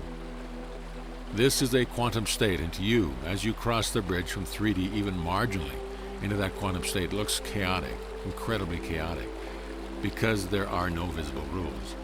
There's no system, apparently, because the things you see don't follow what you would expect in 3D. They're not simple or singular or organized in a way you can figure out. So you say, get me out of here. This is similar to the situation where you have sightless humans from birth who are suddenly able to have limited sight through your new scientific discoveries. But when they receive it, they say, cover my eyes. It's just too different than the simplicity of what I'm used to.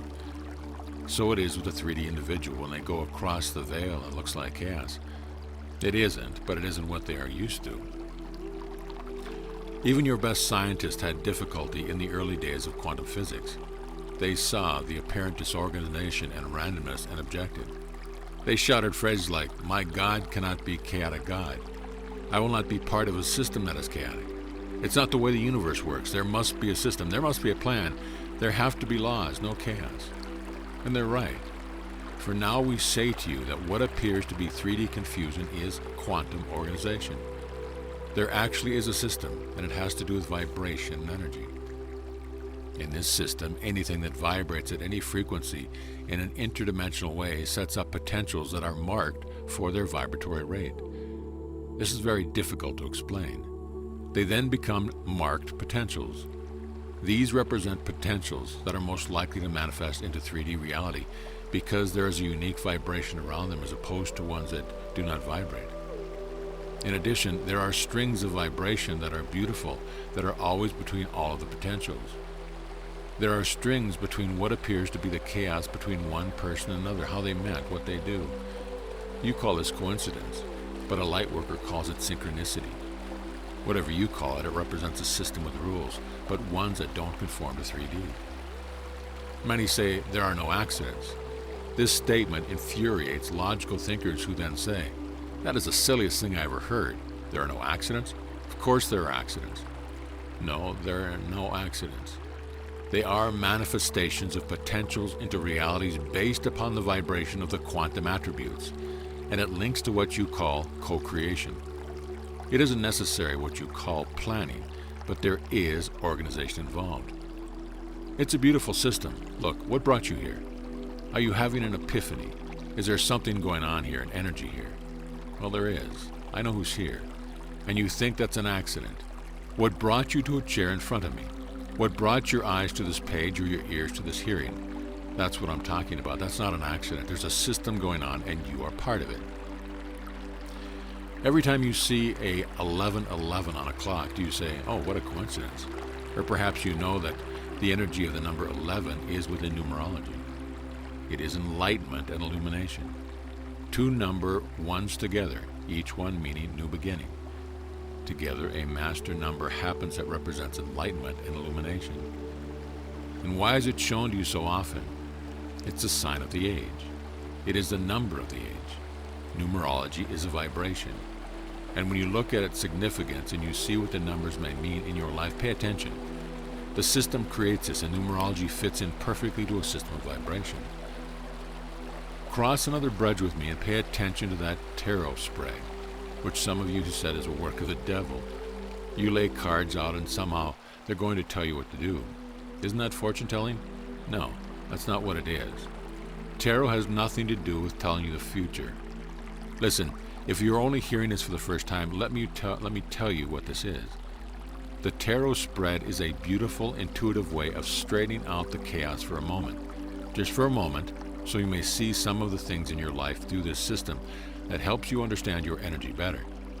Again, it shows you what the intellect does not know, for it reveals the energy of vibration within the system that we're talking about. What a beautiful system this is. Esoteric, take it or leave it. Numerology has been around a long time. After all, it's not the new age, it's quite old. Could it be that the ancients knew something that you're just now rediscovering? Could it be they knew about the numbers and they were using them all along? There are those who say, using numerology, we must be having something brewing for September this year. For this is the year of 2007, and September is 9 also. What is it? The 9-year vibration in 2007 represents the end, completion, a wrapping up of something. Next to it is the next year, 2008, which is a 1. 2008 equals 10 equals 1. This represents starting over, a singularity and new beginnings. Every 9 years occurs. You have a 9 and a 1. That's just math.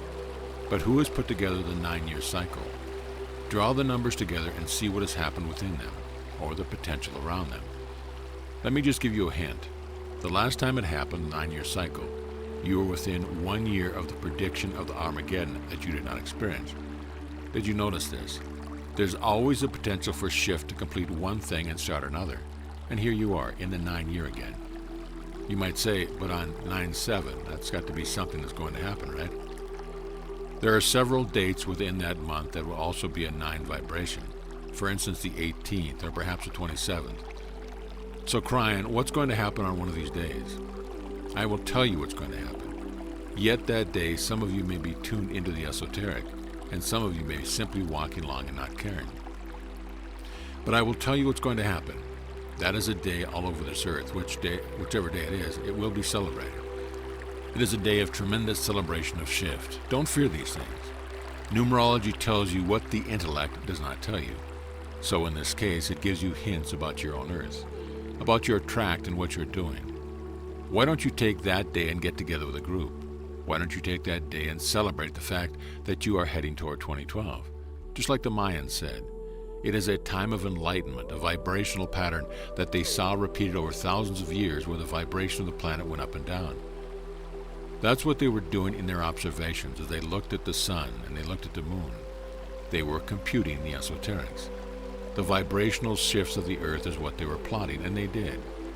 In this 9th year, in the 9th month of a 9 vibration day, take time and say, thank you, Spirit, that I am here, that I'm alive and I can make a change on this planet in myself, in my health and love of my family.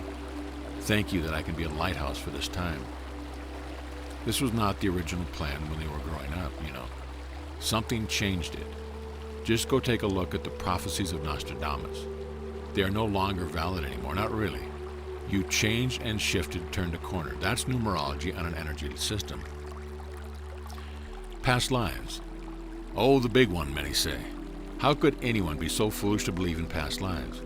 There's absolutely no evidence. How can you hang on to such a premise of past lives? You will not hear proof of past lives from this chair. There never will be any kind of absolute empirical evidence. There will be much circumstantial and experiential evidence around it, but never anything to actually prove it. You either have the confirmation intuitively and the knowledge is there or not. But we ask you, what is it that has guided your personality so that you will come in so different from your sister, from your brother, from the same parent? What made you so unique? What gave you the phobias that nobody expected you would have, where you had no life experience to create them? What made you want to do certain things? Why has the artist become the artist? Is this all random? Did the variety of biology give you all that as science tells you, or could there be a system? In the quantumness of the potentials that I have described, is it possible that you have lived before? Well, the answer is that you have. The answer is many times. The answer is that those who would come to a gathering like this are very aware of that. Old souls come together to learn these esoteric things. Old souls are attracted to these intuitive things. Old souls are in your room. So the belief comes to those who look for their truth, for it is part of the study of your divinity. It is foolish talk to those who don't care, or those who are intellectually bound to their 3D box. I'll give you some information about past lives that maybe you have not heard before, but that you need to know. For this is the least understood part of the human being. First, know this. It does not serve your magnificence to know who you have been or what you have done. It gets in the way of your life lesson. It really does. It is a distraction, so therefore it is well concealed and well hidden. And there is a purpose for this. I will give you a number of facts, and I would tell you that these things are precious information. This isn't a time for esoteric rules or doctrinal studies. There are precious things that show you how much you are loved within the system. There's a system here. Everything you have learned spiritually in any lifetime on this planet is collective. It is stored in a place that goes right into your DNA in an esoteric level, in an interdimensional state when you are born. You pick it up again, whether you use it or not, and you never have to go back and learn things again. Everything that you have learned in any lifetime sticks and stays for the next time. Did you know that? And all of you have to do is to open the jar of lifetime experience with your own free spiritual choice, and out pours the wisdom of the ages. The very teachers that you seek walk the stage this weekend have done this before. They lived it before and they are comfortable with it. It's not a product of a few years on earth, it's a product of millennium. That's the truth, and you should be able to feel this, dear one. Let me give you another precious fact. You have a friend who has been with you on every journey, and you don't even know it. This thing you call the higher self, which you can't really even define, is a multidimensional piece of you, a piece of God. It is an interdimensional part of the system, is what it is. It's part of the apparent chaos, and it is something that has a commonality to every single past life that you've had. You see, you come in with the same higher self every single time. It's part of what you call your soul, and it's the same higher self. Think about that for a moment. What does that mean? There's more. Since your higher self and your past life experiences are both in what you call a quantum state or interdimensional, then here's the question. Is it really a past life when there is no time? How can you even use the word past? If it's not a past life, then what is it? It's a current life, isn't it? Everything you have learned is an accumulation of who you are as you walk this planet. Wise old soul, you may not feel like you're filled with wisdom, but some of you know what I'm speaking of, and you are, indeed, filled with knowledge. You have the street smarts of the universe, and you know it. It's intuitive, isn't it? You can't quite touch it, but you know it's the truth. This higher self knows every single human being you've been. And it's not in a row or stacked up in linear lists. It's all mixed into a bowl together, and it's on your lap. And what we have taught before is this. Those of you who wish, you can reach into the bowl and take the best part of any one of those lives and apply it to your current life. For that's why they're here, dear human beings. It's part of the system. They're not past at all. Blessed is the human who reaches into the Akash and picks up the wisdom, who picks up the teacher, the passion of the love of God, the priest, the nun, the shaman. It's all there. It's part of the system that you would recognize your truth, for now you know why it's so unique, for it involves the ages of your being here. Those are the facts of the past life. Well, KRYON, I believe in past lives. I believe in kinesiology. I even believe in numerology, for I've seen it work. All of the things are okay with me, but I'm having a real hard time with these Lemurians in the mountains. All right, I want you to put this together with me. I want you to suspend belief for a moment and cross this bridge with me. Most of humanity say that God is eternal. Whatever God means to you, source, spirit, intelligent creator, creator of the universe, intelligent design, most feel it as eternal. God always was and God always will be. God can be many places at the same time. Everyone knows that. God could be having a conversation with you right now and also with another person, perhaps even one in the past. Who must God be who could do that? Well, obviously, God is in a quantum state. It must be that way. Think of it. At some level, God is meeting every soul who is passing over right now, every minute of the day. God is greeting all the newborns, every minute, every place on the planet. What a God. Everywhere, all the same time, ageless and without any time. God is in the potential future, the past, and is here now. But would you even dare apply these attributes to a creature who lives or used to live on this planet? You say, no, that's silly. Don't do that. Don't do that. It's blasphemous. Some of you are starting to get where I'm going with this. Human beings who learn to put themselves into a quantum state are human beings who become timeless. You do this when you meditate. Don't you feel it? Did you know that my partner's body clock stops when he channels? We have spoken of this before. When you step across the veil, you suspend your 3D linearity. The Lemurians did this, but physically. They had those DNA layers that allowed them to understand a quantum state, so that they had a lot of practice with the wisdom of the how-tos regarding it all. The reason they did it so that they could put themselves in a time capsule of vibratory change. If this Earth ever made it past the challenge of the Armageddon, which it did, and moved into the promise of 2012, which you are doing, the time capsule would open up and spill its wisdom onto this planet.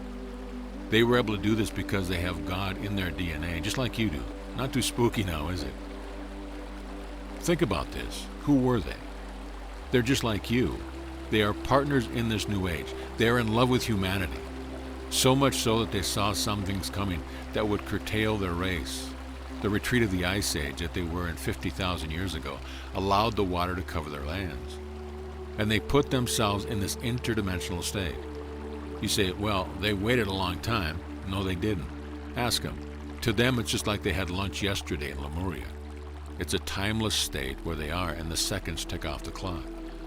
All they did was cross the street, and here you are. So what is it about the mountain? Indeed, it's simple. It is the collection point that they chose. It's only a collection point, one from which they stage the help for those who would come for it. Every time I've sat on this stage with my partner in this magic place, I have reminded you of this, and I'll say it again. There is an invitation to take a Lemurian home with you. These are simply humans who have lived before in ancient times, who had high technology, quantum consciousness, in their cellular structure. They were in a quantum state with the elements of the planet. Is this so far-fetched? What is it you know about your own indigenous? Lemurians knew more about the planets, about biology, about DNA, about magnetics. Now they are stepping forward as helpers to those of you who wish to start this interdimensional journey. It's part of the system. Finally, we close. KRYON, I'm having a hard time with God. Where is God? We want God to come down and straighten out this planet. Oh, I want peace so much with what is in the news. Is there really a God? What evidence is there? Well, go ask your astronomer who put energy and potential together. They're scratching their heads right now. What is intelligent design? They won't say the God word, but they'll say everything else. There's a system, they'll say. Maybe it's not as random as we thought, they'll say. They are using it, but they can't define it.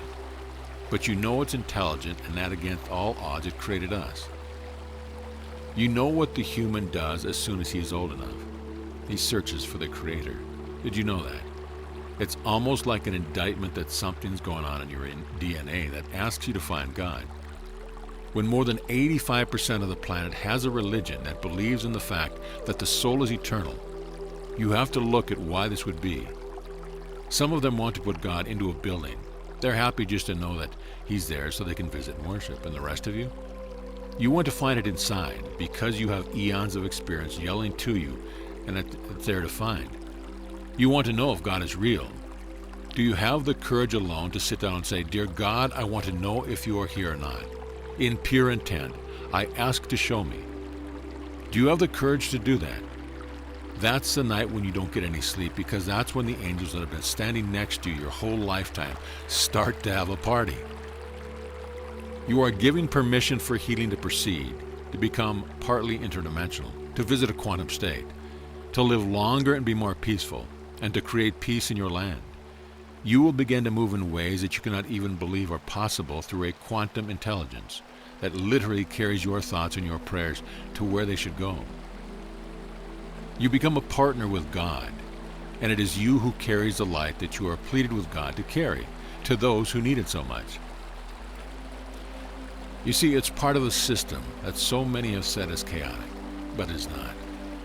Oh, it's beautiful, it's loving. You can see the strings as they vibrate, all with purpose, not chaotic. And with intent, you can control them, creating your own truth, creating your own reality, creating a life very different than the one you thought you had. That's the esoterics. That's the message of KRYON. Tomorrow we'll talk about physics. Tonight we talk about the love of God. And that is my message through this clear channel who sits in a chair before you. We're not leaving the building tonight, you know. You are. When you come back tomorrow, we are all still right here. And so it is. The Lightworker's Handbook, Lesson 4. Greetings, dear one. I am KRYON of Magnetic Service. This is a safe place. And even before we start the teaching, I wish to announce that this is a safe place. Should you choose to open your heart this day, no negative thing will come attached to you. You sit with family, so let the energy of this place pour into you, so that you will be given a dispensation of understanding. For what we wish to do is complex. I've instructed my partner that this is to be transcribed, and that these 2 days together will encompass one teaching. This will be an advanced teaching for an advanced group, given in front of light workers who are ready to hear these things. It is true that it will be core information, but it is advanced core information, for we are starting to create the series about the system and how it works. The most misunderstood attribute of God is how a human being works with spirit. This is the crux of frustration, and so often light workers feel stuck. They don't understand the communication system or what to do next. They truly don't even know who they are. There they sit waiting for something invisible from a place that they question. The system of God is like that, you know. The system is incompatible with you since you are in 3D. So here's what we wish to do. In this first session, which is this day, we wish to speak of the physics of the system, the confusion. We will explain what it is. In the next session tomorrow, we will explain how you work with the system and give examples. These, therefore, are 2 separate teachings that should be considered as one. The system of God. Complex it is. The system of God. Let us start at the beginning. According to those humans who keep track of these things, 85% or more of this planet belongs to some kind of belief system that searches for God. 85%. No matter where they are on the planet, they believe in God. It's in many different ways within many different organizations. It is overwhelming, isn't it? That there is indeed something more than yourself on this planet. So you might say that there is evidence that the entire planet, or most of it, is involved in the search for God in their own way. So right there, a big question is, well, why would you care? Are you in fear of God? No. Humans do not search for God in fear.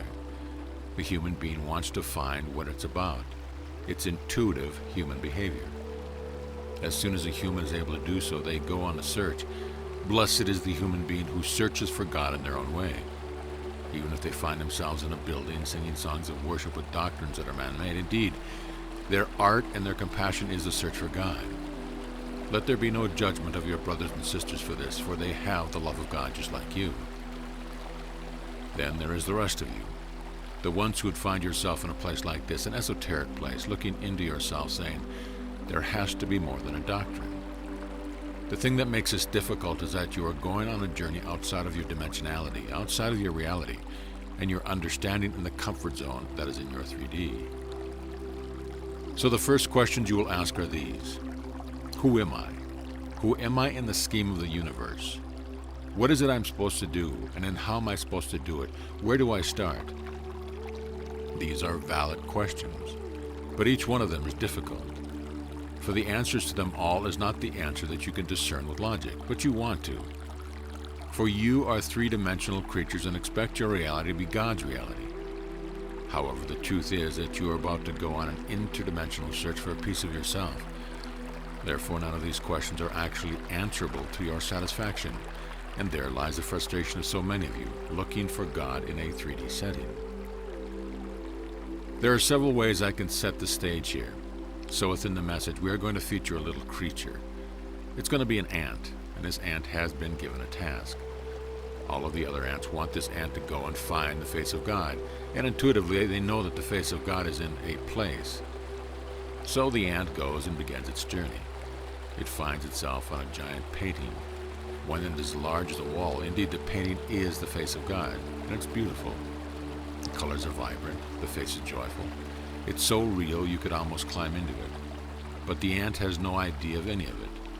All the ant knows that goes from footstep to footstep is that there's a lot of color at its feet. And no matter how much the ant journeys on the picture, the ant has no idea what the face of God looks like. The ant is too small to see the overview and will continue to perceive only the pieces of the puzzle. So it goes back and reports to their ants. Well, I walked and I walked. I touched the face of God, but it's just a color. But if you walk long enough, the color changes and it's another color. Therefore, the reality of the face of God to these ants is that it is a constant changing color. There's no way for the ant to see the large picture, is there? And humanity is similar, for humanity encompasses God as part of a three-dimensional scene of humanity, and it makes assumptions. Here is an important one. God is not in your time frame. KRYON, really? We know better than that. We know that God is timeless. We know that you've been teaching for years. So I say to you, then why don't you act like you understand it? For when you ask for something, you're so disappointed when it does not happen in your time frame. Many of you tap your foot, waiting for the delivery of the package that you ordered from God. You think God's clock is your clock, don't you? But it is not.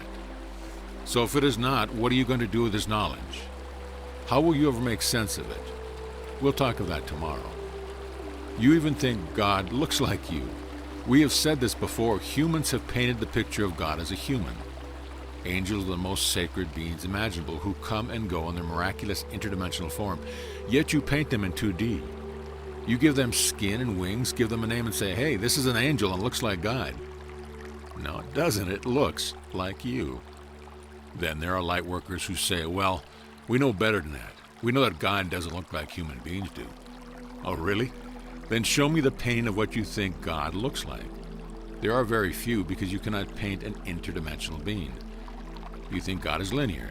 The way you treat the whole process of the system, you say, I am sick.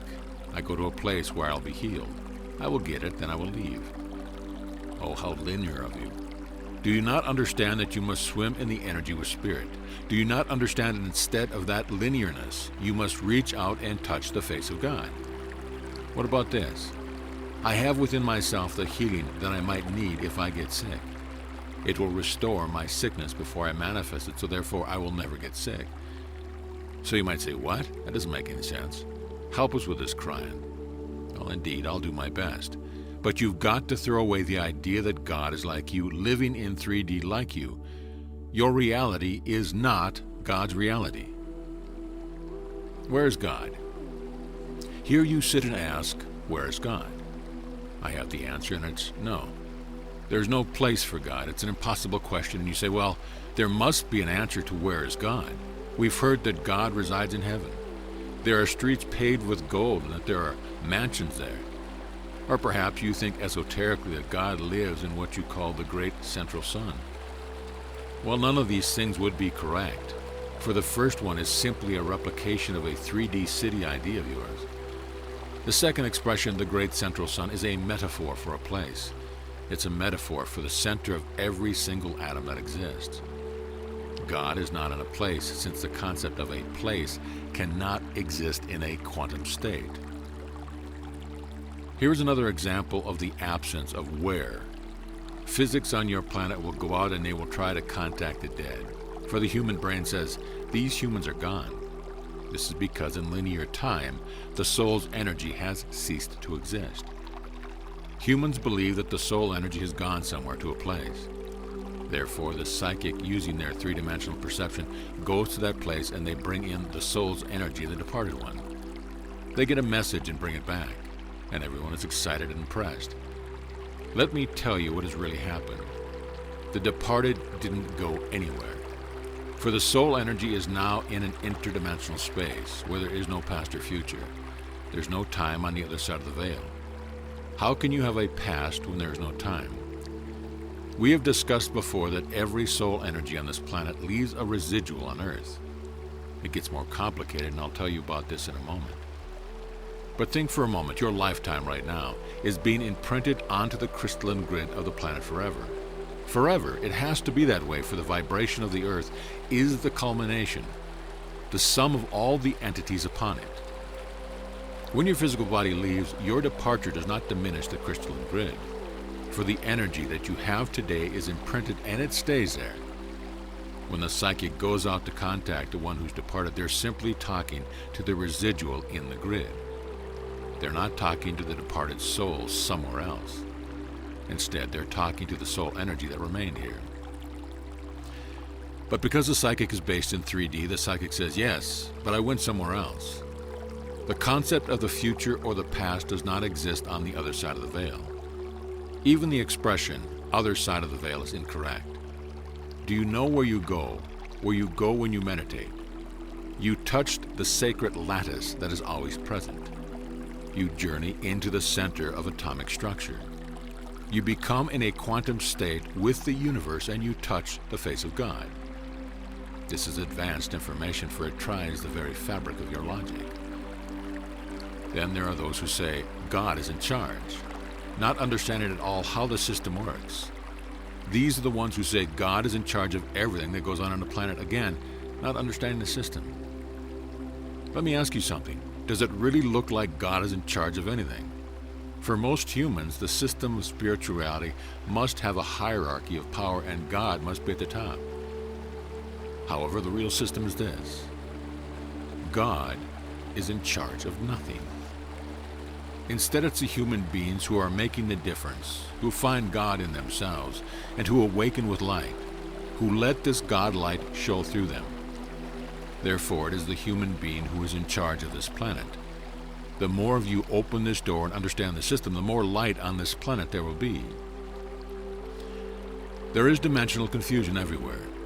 You'll ask for prophecy, and the prophet will travel to the other side of the veil to see that the future holds for Earth. And what he sees is chaos. Things are always changing to 3D eyes who look into the interdimensional void. There is no three-dimensional perception logic there, and it looks like nonsense. Yet the prophet has to make some sense of it, doesn't he? So let us add this part of the puzzle for the ant. Suddenly the ant is on the giant picture again. Only the face of God keeps changing. Then the ant comes back and tells the other ants, it's even more confusing than I thought. I was sitting there minding my own business and the colors then started to change beneath my feet. Well, the other ants don't understand that.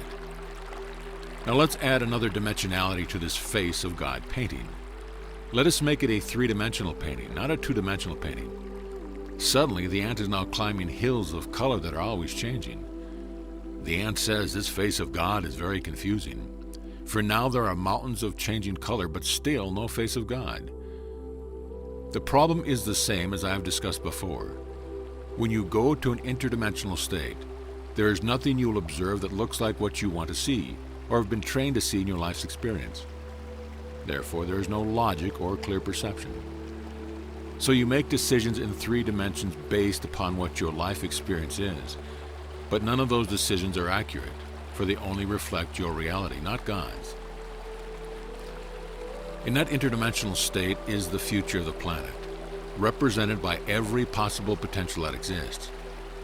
Imagine the chaos, the seeming chaos of future potentials created by the decisions of every human being on the planet. Everything you might do represented in one place. Yet it's not a place. I told you this would be advanced. What I'm doing is preparing you to understand how the system works with you, and the great beauty of it. Oh, it's beautiful, you see. It's only chaos to you. It's beautiful with lovely strands of order for us. And I haven't even begun to get to the confusing part yet. Oh, I guess I ought to tell you. Who are you? Well, a piece of you exists in 3 dimensions, and you call it a human. That's a piece of you. But that's not all of you. Just the part you think is you. For this piece is perceived as whole and complete by you in 3D. This is the piece that wakes up in the morning and looks in the mirror and sees that they're another day older. This is the piece that's always searching for God on the painting like the ant, but never seen the big picture, the big issue. Let me tell you a little about who you are, and more about this in the channeling to come. When you come into this planet, there is an energy deposited into the Akashic record. There is a setup that begins with the crystalline grid so that everything you do becomes part of Gaia. There is also a wonderful part of you that you have called the higher self. This is the spiritual parent of your soul. So already I've described 3 parts, yet you're only aware of one, the one in the mirror. No, it even gets more complicated than that. Every time you come into this planet featuring another physical expression, you have the same higher self soul parent. Let me explain. Your higher self knows all about you, who you've been, your planetary 3D history. Because this part of you was there, all of them. Oh, it gets even more complicated. In this interdimensional system of potentials, there are pieces and parts of you also on the other side of the veil helping you. There has to be. Think about it. This explains the system of co-creation. How can you co-create on this planet when there's only one piece of you? Don't you understand, if you're part of the engine of the way things work, you have to be many parts of the engine of reality. You cannot be one part asking the other parts to help you. You see, that's an old doctrine and wouldn't co-create anything. You are multiple energies working together to create synchronicity. Now let's apply that to the ant again. The ant goes onto the picture, the colors are changing, the topography continues to change, and the ant is frustrated. He's given up now, for he's seen too much for it to make sense. He's met himself. He now says, not only is this face of God unusual, changing and moving, but everywhere I've gone, I met myself. Somehow, I'm on the face of God. Indeed, that's the system. Now, there really is some order in this, but I'm not done giving you the confusing parts. Not only are there pieces and parts of you in this interdimensional soup of chaos, but then there is the issues of who you used to be on Earth. What you call the Akashic Records is the record of your past lives. It's in 3D, just like you are. I have Lemurians here, and they understand what I'm speaking of. How many times have you been on the Earth, Lemurian? Shaman, and you find yourself sitting in the chair as a healer today. So interested are you in the energy of the healing of the lattice? And how many times on Earth do you think it took you to get to that place? 50 times? 100 times? More?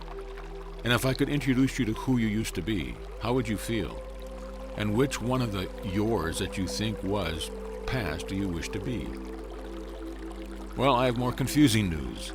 Something we have been teaching now for some years. There is no thing such as a past life. Instead, they are now lives. For I just told you that all those expressions go into the crystalline grid, did I not? That means that when you arrive on this planet, whoever you are, in an interdimensional state, all of those lives are active on the grid. And the way the system works is that they all flow right into your DNA when you get here. Inside you is a very creature that you can claim to have been. It's what makes you so different from one another. Blessed is the human being who allows his heart to open and the Akash to spill out, and for him to see the work these lives have done together with the current one. He sees the old souls and the lineage of their past. He sees soulmates because their imprint is here forever. The system is beautiful, but to you it looks confusing. Tomorrow we're going to tell you how to make sense of this. Therefore, these two channelings should be listened to as a pair. You are magnificent on this planet. I've just given you information that every single time you come here, you leave something behind. I told you that there's multiple parts of you on the other side of the veil you call interdimensionality. Some of you keenly feel it and you say, well, these other parts of me are my guides while I'm here. And you are right. Some of you are very tuned into this. You say, the angels are with me. Right again, but I have news for you. You are with you. That's why contact with spirit feels so good, you understand? It's a reunion of sorts if you let it be. Yet there would be those who say, I don't like that. I don't like the idea of me with me. I want something bigger. I want someone very important and grand with me. Oh, it is someone important. Piece of God that you are, eternal being that you are, advanced creature of God that you are. This energy demands that you understand many of these confusing things about your multiple, magnificent being. Gone are those innocent days where you come into a building like this and hope God does something for you. Oh no, it is far better than that. Now you come into a building and you find your own mastery, realizing who the family is, who the manifester really is. And you start the training of self-realization. The system exists for you, and it is beautiful, filled with songs. Song is the only word I can use. When you enjoy music on this earth, it often fills your heart. You think it's just here on the side, don't you? Well, think again. Oh, I've got music for you. And when you see me again, the tunes will play, the choirs will sing, and you will burst forth in light singing about the face of God, which you are a part of. You won't be able to help it, you know. You will sing with joy and be filled with joy. The love of God is not filled with rules. That's the message of KRYON. The love of God is filled with unity and compassion. I am KRYON, and I have spoken through my partner for 18 years, and I have never, ever told any human that I am the only source that they should listen to. For there are pieces of God everywhere. There are those who are coming through in human channels, so many places with profound information, male and female. Put the information together, unify the messages, and receive larger messages. Don't put walls around each other saying, don't go see the other one. Listen, if any channeler ever tells you that, walk away. For that is not God speaking. God is you, family, and it's open to everyone, and you need each other in this way. This has always been my message, and it will always be. It would be a good time for a healing, wouldn't it? So who is it that's going to start understanding who they are?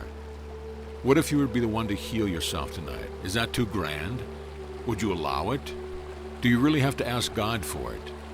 Does it make you feel better to ask KRYON for it? Because I don't have your healing. I have the answer, but I don't have the healing. Understand? Can you go inside and start to see your majesty? It's too hard, KRYON, just too hard. I would rather come to a place and sit there and be healed by a higher power. Well, indeed you would. This is the answer, which humanity does not understand. Healing is part of the system of God that you as humans create. This sacred system is part of you and is ready to give you the healing that you came for. So claim your mastery. Understand that you are a part of this earth and this system. All I can do is invite you to see the light. I cannot personally touch your heart. I cannot make your brain think a way that is different, that you wish it to think. It's a safe place here, you know. Yes, there are angels here, beautiful ones. They don't have skin and wings like you. And they have names that are sung in light. They contain pieces and parts of what you call your lineage. Some of them represent those of you who have loved and lost on this planet. They are here. Do you really doubt that? I invite you to smell them. You know what they are like since you've spent years with them. So you know their essence. Let their individual essences waft over you. Listen to the emotion of their hearts with yours. For if it is true what I told you today, then you walk with them every day in an interdimensional space. Do you believe? Let them look at you now and say, well done, my child. We are proud of you. We are. We would not say these things if they were not so. Is it too grand for you? Well, there's more, and it continues tomorrow. And so it is. Greetings, dear ones. I am KRYON of Magnetic Services. The door opens quickly with my partner, and the reason is that I never leave. He has become so used to the energy of KRYON that I'm always on the other side of the door. Perhaps this is difficult for you to imagine, but it's no different than speaking to your higher self. We have always invited humanity to channel in many ways. You may call it whatever you choose, but when you look at the great art of the planet, can you doubt that it was from God? It was channeled. When you listen to the greatest music on your planet, do you understand that it came flowing through the pipeline? This energy is always available, always part of the system. For you, it has been one full day since I last spoke, since I lost communication. But for me, it was just a moment ago. So now we continue the teaching on this second day. In review, what we were speaking of was the system. We told you that it is a confusing place, that interdimensionally you call the other side of the veil. We told you that it isn't a place at all, but rather an interdimensional state of energy, one that you can put yourself into anytime you choose. But because of your 3D teachings, you want it to be a place. It's what your reality wants to see. But if you remember the teaching, you will now understand that this interdimensional energy is always around you. And when you put yourself in that space, it often looks chaotic and confusing. When a situation exists, when you're in that state, you cannot make sense of what is going on. Now let me start drawing the logic for you that seems to be missing. In that space that is interdimensional lies all the potentials of you. These are the potentials of what you will do, who you will meet, and what is your purpose in life. The reason these things look confusing because none of them have been manifested yet. The logic is this. When you go to that place on purpose, when you engage the interdimensional energy, you are then drawing lines of energy that look for and find the potentials you are asking for. And whereas you might think that it does not make sense, there are others who are doing the same thing. And where these lines meet is the synchronicity. I don't expect you to understand this, for it is in interdimensional language. But I say it anyway so that those of you who are in this state of meditative reading will have it shown to you. Yesterday, we told you this day would be a practical day where we would get to talk about humans in the system, and so we will. We're going to start by giving you 6 postulates. We hesitate to say rules, so we'll say that they're helping hints. These are hints to help you manifest and work with the system. By manifesting the system, we mean to actually get in touch with it and use it. At no time will we ask you to understand it. You have heard so many times the phrase, God works in mysterious ways. Well, it's not only mysterious to the 3D creature, there is actually great logic and purpose within it. It's not mysterious at all. Some of these postulates may sound familiar, for we have used them before in other lessons.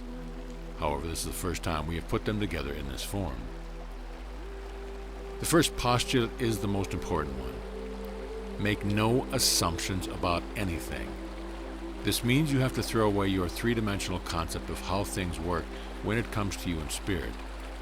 When it comes to working the system, make no assumption about anything. This is the hardest thing a human being can do. Even in profound meditation, humans make assumptions. They sit and they open the door and they try to figure out where the voices are coming from. Right away we say again, don't try to understand it. Instead we say, simply use it. When you ask to be shown the path, do not assume you know what it will be. Do not assume you know how it will be shown. Assume nothing and move forward and be surprised. Number 2, see yourself as part of the chaos. You do not stand alone as a 3-dimensional creature that suddenly is placed into this soup of potential. Instead, you are one of the potentials in the soup. So we are asking you to claim that you are part of the system. Sometimes we say, own this, or make it part of you. Some say, well, that sounds pretty easy, I'll do it. Well, it's not easy, for you always see yourself apart from God. You say, I am here, God is there, I'm trying to get to God. We're saying instead that you must see yourself as part of God, and therefore part of the system. Then number 3, don't be afraid to step into it. You do this in many ways. We have told you for many years that the best thing a human could ever ask is, God, tell me what it is I need to know. This is you stepping into the system. It's an activator of crossing over into the seeming chaos. It's an acknowledgement that you are ready for something you can do even without understanding what it is. So the first 3 postulates are all about you, making no assumptions, owning the system, and stepping into it sound like easy things. But you have to understand that most human beings don't do it this way and have trouble with all of them. Again, the concept of God is that you are apart, separate entities and are not separate from God. There you sit on earth believing the teachings that the energy of spirit is separate and apart from a human. However, if you're going to use the system each day of your life, you must place yourself within it. This doesn't make sense with anything you have been taught, but it must now become your reality. Therefore, self-worth is going to come into play, isn't it? For the human who feels they are worthless will never be able to come to grips with the facts that they are part of God. The next number 4 is this. Trust and follow your first instinct. This rule is to trust and follow your first intuition. How many times have you had a situation where you said, oh, if I'd only done what I had thought first? This is actually part of the system, and that's the way it occurs to you. It is often the very first instinct you'll have about a situation. Some call it intuition, but it's much more than that. Some of you must learn to do this, for many of you are not used to what the first instinct even feels like. So part of the system is beginning to understand what intuition and instinct looks and feels like. Well, KRYON, how do we do that? How about asking for it? Dear Spirit, let me recognize the signs when I feel them and hear them and realize what they are. The promise is you'll always get them, but how bright they appear in your mind is up to you. There are certain human beings who actually suppress their instincts. They don't like them and they get in the way of their logic. Many do not think with their hearts at all and only with their brains. But quite often the first instinct is a heart connection process. The next one, number 5, is so misunderstood. Gone are the days when the human being sits and waits for God to do something. The system is all around you. It's ready to facilitate your needs. But if you never open the door, nothing is ever going to happen. Yet humans continue to pray. I want this healing so bad, they say. I want these things so much. I'd like a partner in my life. I'd like to know what I'm supposed to do with my life. So they spend all the time in prayer and meditation every day, asking, never leaving the house, constantly in prayer. That's a great way to meet someone, isn't it? You got to step out and push open the doors. So here's what number 5 is. There must be action on your part. And it comes in many forms and honors whatever your culture supports. But in general, it means leaving the house and going places where you can interact with the potentials of the synchronicity. No matter what you're looking for, it will involve the system of humanity. Therefore, you can't sit in one room alone and expect answers. Well, many say, Dear Spirit, show me what it is I'm supposed to know. Then they sit there and nothing happens, and nothing happens, and nothing happens. So in desperation, they get up and go to the esoteric bookstore. They're walking along in the aisle and a book falls on their head. God just spoke. Then they often say, this is the book I've been looking for. What a revelation to me. Thank you, God. And this is how it works. You've got to get up and go, and when you go, number 6, the big one, expect synchronicity. Synchronicity is defined as energies that align with purpose. These situations look like accidents, but they are not. Listen, this is the key. You have heard that there are no accidents, but there are those outside of your belief system who say, oh, that's crazy, that's not right. Synchronicity looks and appears like coincidence. It often looks like an accident, but it's not. It is you at the right time, at the right place, with the potentials aligned that you asked for. But if you're going to have synchronicity and aligned potentials, you've got to be there to experience them, don't you? So you've got to take some action, whether it's a phone call or it's an electronic communication, whatever it is you work with your body. You've got to put yourself in places where the synchronicity and the system can work. And I say it for those in these rooms and those who are hearing and reading now. There are those of you who still will not do this, for you believe there's some kind of sacredness in staying put and just praying. Instead, try to understand the balance of things. There's a time for asking and a time for receiving. They are done in separate places. If you spend all your time in the asking place, no receiving will occur. Those are postulates. Now I'm going to give you some practical things using these postulates. We're going to discuss some situations and show you how Spirit works. Some of you know these things, but perhaps you've never put them together. The first thing, and the most difficult for human beings, is timing. Yesterday we said that your clock is not God's clock. We also told you that it's impossible to apply a 3D time frame to an interdimensional potential. It's frustrating to humanity that God delivers things not when you ask for them, but only when you need them. You see, to us it doesn't make any sense whatsoever to give you an answer to put in your pocket. Because when you get to a place where you thought you needed it and pull out of your pocket, it's the wrong answer. Instead, it must be the scenario of synchronicity and the energy of the moment. Let me tell you about a specific human being. He thought he was using the system and doing his best. Actually, he didn't really understand how it worked, and he had made some assumptions. This human being had a task at hand. He was a very gentle man, and he worked as a boss at a factory. He was in charge of many workers, and he was a good supervisor, for he loved his employees, knew their families, and respected all of them. He was about to have a challenge, however, since he was going to have to lay off one of the employees. Instructions had come from his supervisor that he had to cut back the workforce by one man. Therefore, one of the men under supervision had to be terminated from his job. Now, here's a common, practical attribute of life. You're walking into a situation and you want to know how to handle it. It's a good request, is it not? It's an honorable request of God. Dear Spirit, I know this man. I love this man. I know his family. Please give me guidance. What am I going to say? How shall I handle this for him? What's the best way? I'm anxious about it. And being a spiritual man, he went on his knees and asked. He made an appointment with the employee, and he knew he had to do his deed within 3 days. But he received no answer at all. He received no intuition. which is what he depended on, and he had no instinct. Instead, it seemed like God was on vacation, and it wasn't even August. No answer. The second day, he went on his knees again. I know I've been listening, but I'm receiving nothing at all.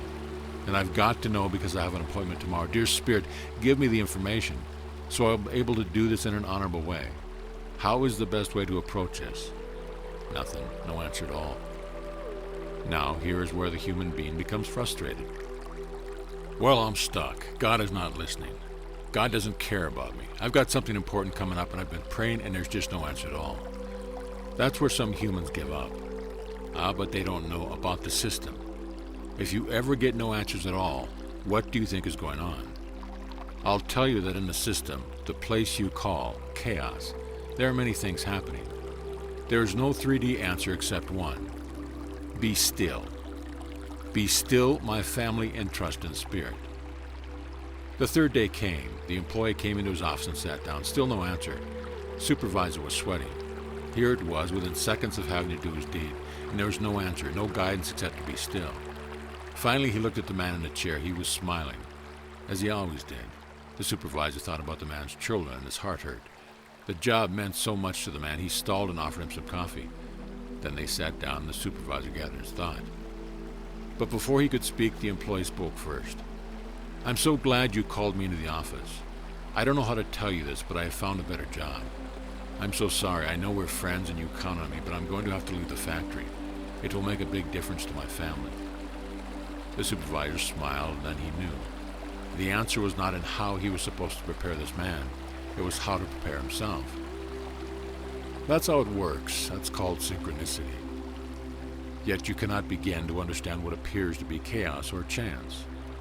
There'd be a temptation for that human being to say, well, what a coincidence, not giving any credit to God or himself, but the reality is that it was in the system all along. Make no assumptions about timing. We've told you this from the beginning. When human beings ask for something, they feel they've purchased a ticket on a train. Then they tap their toe, expecting the train to come with God in it. It doesn't work that way. It's not a ticket at all. It's a request for synchronicity without an assumption of timing. We could say the same thing about the delivery of answers. That is the other thing that human beings do. They ask for something and then they expect a complete answer. That's what you get in 3D, isn't it? When you go to the store and purchase an automobile, you get the whole thing, don't you? Isn't that what you would expect? You'd probably object if they only gave you the tires today and the vehicle tomorrow. But that's the way synchronicity works, piecemeal. What we are saying is that many times the answer comes in pieces, and you're required to connect them together for the whole thing. Don't make any assumptions of how the answer is going to get to you, or that it's going to be complete or incomplete, or even where it's going to come from. KRYON, what is my path? What am I supposed to be doing? I want to know my purpose in life. We hear this so often. Oh, dear human beings, the very question is so 3D of you. You've made up your mind that you have one path. How singular. Is that all you do? One thing. You are supposed to come into the planet and do one thing. You're spending your life asking Spirit, what is the one thing I'm supposed to do? I'm really looking for it. I don't know what it is yet. It's like you're going to find some prize on the road that has your name on it. Then you would work it for the rest of your life. Oh, dear human being, you have no idea of who you are. Your potentials are so complex. We have said this before to you, but you now need to hear it in the context of this teaching. The sacred path that you have in your DNA is for today. And the irony is that you may very well be on it. You may be doing it, participating in it, while at the same time you make assumptions of what is supposed to be. So you're sitting on the floor crying out to God, what is my path? The system needs anchors of light. Where do you live? Where do you work? Is it difficult there? Maybe that's your path, to be in a difficult place holding the light. Much light should be in the area where it's tough, to create sacredness where there is darkness, to hold joy and to be the only person in the area to do it, because that's what you're good at. And all the while you say, I am doing nothing for anyone. I've got to know my path. Got to know my path. Yet the human is frustrated. Never understanding the path is what they're already doing so well, and tomorrow it may change. Every day of your life, you hold a place for the light of God to come in and shine. It's often in the places where there is no one else but you who holds the light. Did you ever think of that? There are as many paths as there are days in the year, and that is synchronicity. So what is your passion? If you follow it, that's where your path will lead. Your path is changeable and not one thing, yet many times humans make up their minds they will be one thing. I'm going to be a healer, they say, and they think that's what God wants.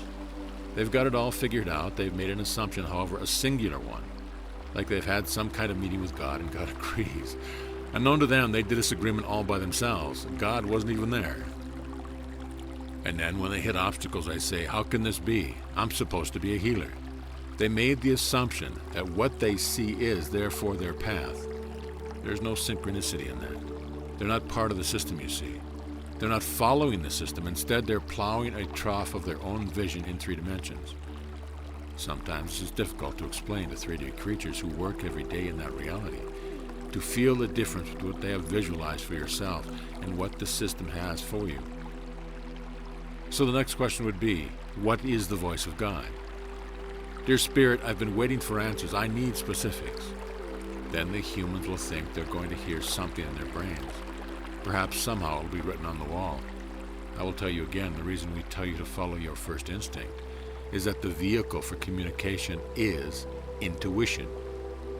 This intuition is a product of synchronicity.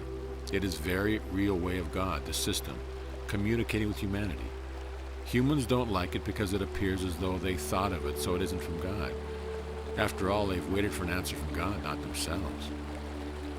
Some of you get a thought in your brain and say, well, I just thought that myself. It can't be God. Well, that's exactly who it is.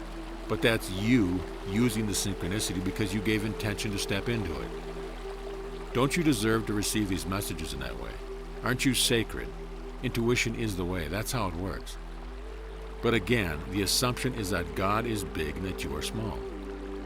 Therefore, what you think personally is not what God is telling you think. Get used to intuition being the answer. When my partner began this process of channeling, even though he had opened the door for KRYON, even though he received messages, he didn't believe it. Even with validation from those who knew the truth, in his intellectual mind he said, I'm making it up. This is because when you channel, it feels like it involves the human brain. Well, it does. It has to. It involves all your DNA, your emotional state, and your intellect, all connected to Source. He finally let go and realized the channel is also using his own sacredness. That's when it got clear. Trust your intuition, for those are the words of God. Some have even said it is messages from what many have called the Holy Spirit. This is another way of saying the higher self. Many belief systems have different names for the same energy, but it's always about how you receive the messages. You see, you're part of the system. There have also been many questions about business. I told you this message would be practical, so I'll give you 2 examples. Here's advice for those who are trying to co-create jobs so you can help develop the abundance needed within a society to be able to live. First, dear one, God is not in the dark. God knows the society that you live in. Spirit understands that you need abundance in order to stay in the place you are, to purchase the food, for the transportation or more. God is not against money. As soon as you understand that, you'll be far more peaceful. In fact, it is up to you to manifest, through synchronicity, the abundance you need to live. In other words, money is part of the system. It is as divine as any other part of your path when you treat it spiritually. Did anyone ever tell you that Spirit wanted you to suffer a little? Perhaps you're supposed to walk to work with no vehicle. Maybe you shouldn't eat. Perhaps you shouldn't stay out in the cold for a while because you can't find a home. What kind of light worker is that? When others look at you, do they say, I'd like to be just like him, destitute, unhappy, hungry, and cold? That doesn't make any sense, does it? No, it's just the opposite. Spirit wants you in abundance, and abundance is defined as sustenance for each day at a time, in joy. How can you hold the light if you are in a survival mode? What is your source of abundance? Do you worry about it, or do you consider part of the system? Do you give it to Spirit, or do you're sequestered because you don't think God understands money? Blessed is the human being who integrates everything in their society and themselves and understands what it is divine. For these are the light workers who are healthy, balanced, and mobile. They are the ones who make a difference on the planet. That's business. Money is only a challenging energy when it is hoarded or the source of worry or not within your control. That's when it becomes a god unto itself and takes on the challenging energy assigned to it. The invitation is to see it as simply another thing in your toolbox, like love and compassion and joy. Fear of not having it will create its absence. Another part of the system has to do with partnering with someone in an endeavor. You'd better use the system that I've given you, which is synchronicity potential. The advice is to find somebody who spiritually loves you. This partnership will last as long as you choose, and there will never be betrayal. Surround yourself with those who love your heart, and the partnership will endure. And in speaking of financial things in business, I'm speaking of whatever you do in your society that is commercial. Oh, that's odd. KRYON is talking about commercial things. Yes, I am. If you live in the society, it's part of you. If you live in the culture, it's part of you. So why not use the divine tools you have made to work as part of you? There's no separation of commercial things and spiritual things to God. They are all part of your walk from day to day and are seen as part of the energy of your time on earth. Those who wish to separate them and call them sacred and some less sacred are not considering the wholeness of your task on the planet. For again I say that in order to hold the energy of light on this planet, you must see everything you do as sacred, and everywhere you walk is part of the system of God. Relationships are difficult, and again, there is an assumption of the one for you. But it may not be that way. It may be many relationships over a period of time that synchronistically put themselves together with you for a purpose that only becomes obvious later. Let me reveal some things about relationship, a revelation about romance. Many of you have your partners existing in your lives, others do not. So this is for those who do not, and also for the wisdom of those who do, so they can teach their children about the system. Have you ever wondered why it is that you are so individually different about those who you choose? For those looking for a partner, you have an idea of what is acceptable and what is not. Where do those attributes come from? For each of you are so different from each other. Now I'm going to reveal something. In this system, there are synchronicities and potentials of the partner who might be out there. So within your own consciousness, you are given the desires that are meant to match the synchronicities of those who are out there, and therefore the setup is complete. That's who you're looking for, and that's why. And all of you are so different, but that's where the desire for special attributes come from. It's not just a personal choice, it's instinct. That is a potential out there that looks just like the ones you are imagining. And I mean in all ways. What their heart looks like, what their conscience looks like, all things. How it makes you feel. It's not just how you feel about what you want. Your personal choices have been placed there because you asked for this. Let me tell you about Mary. Mary makes assumptions, just like everyone else. She's a light worker, and she's single, and she's looking for a partner. So Mary prayed to God. I want a partner. I can just visualize him. He's got these big brown eyes, his eyebrows are a little bushy, and he's got a beard. I like men with hair. Pretty specific, wasn't it? Mary knew, however, that she was watching for a man who looked like this. God, bring me this man. I'll be patient, I'll wait. Bring in a man like this. Indeed, a man showed up in her life, and he said, I've been watching you. We're having a family dance, a get-together. It's a festival for our family, and we do it once a year. I don't know how to ask you this, but would you come to the dance with me? Well, this man didn't have bushy eyebrows, no big brown eyes. He wasn't her type at all. He didn't have a beard either. Normally, Mary would just say no. After all, she knew who she was looking for. She'd say no because that wasn't what she felt God would bring her. But somewhere, Mary had heard the information. Make no assumptions about anything. She thought very hard about this, but she did not want to lead this man on. She did not want to give him hope that she would be his partner. She did not want to say yes because of this, but then she didn't want to hurt his feelings. So Mary made a decision to go. All right, can't hurt, I'll go to the dance, she said. Yes, I'll go. They arrived at the family gathering, and the man who asked her was suddenly very shy. Mary, I have not been honest with you, he said. Please forgive me. But I have an extremely shy brother who really wanted you here so he could meet you.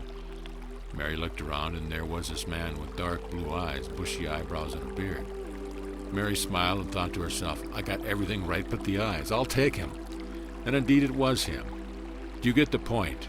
You can't make the normal, singular assumptions you are prone to make.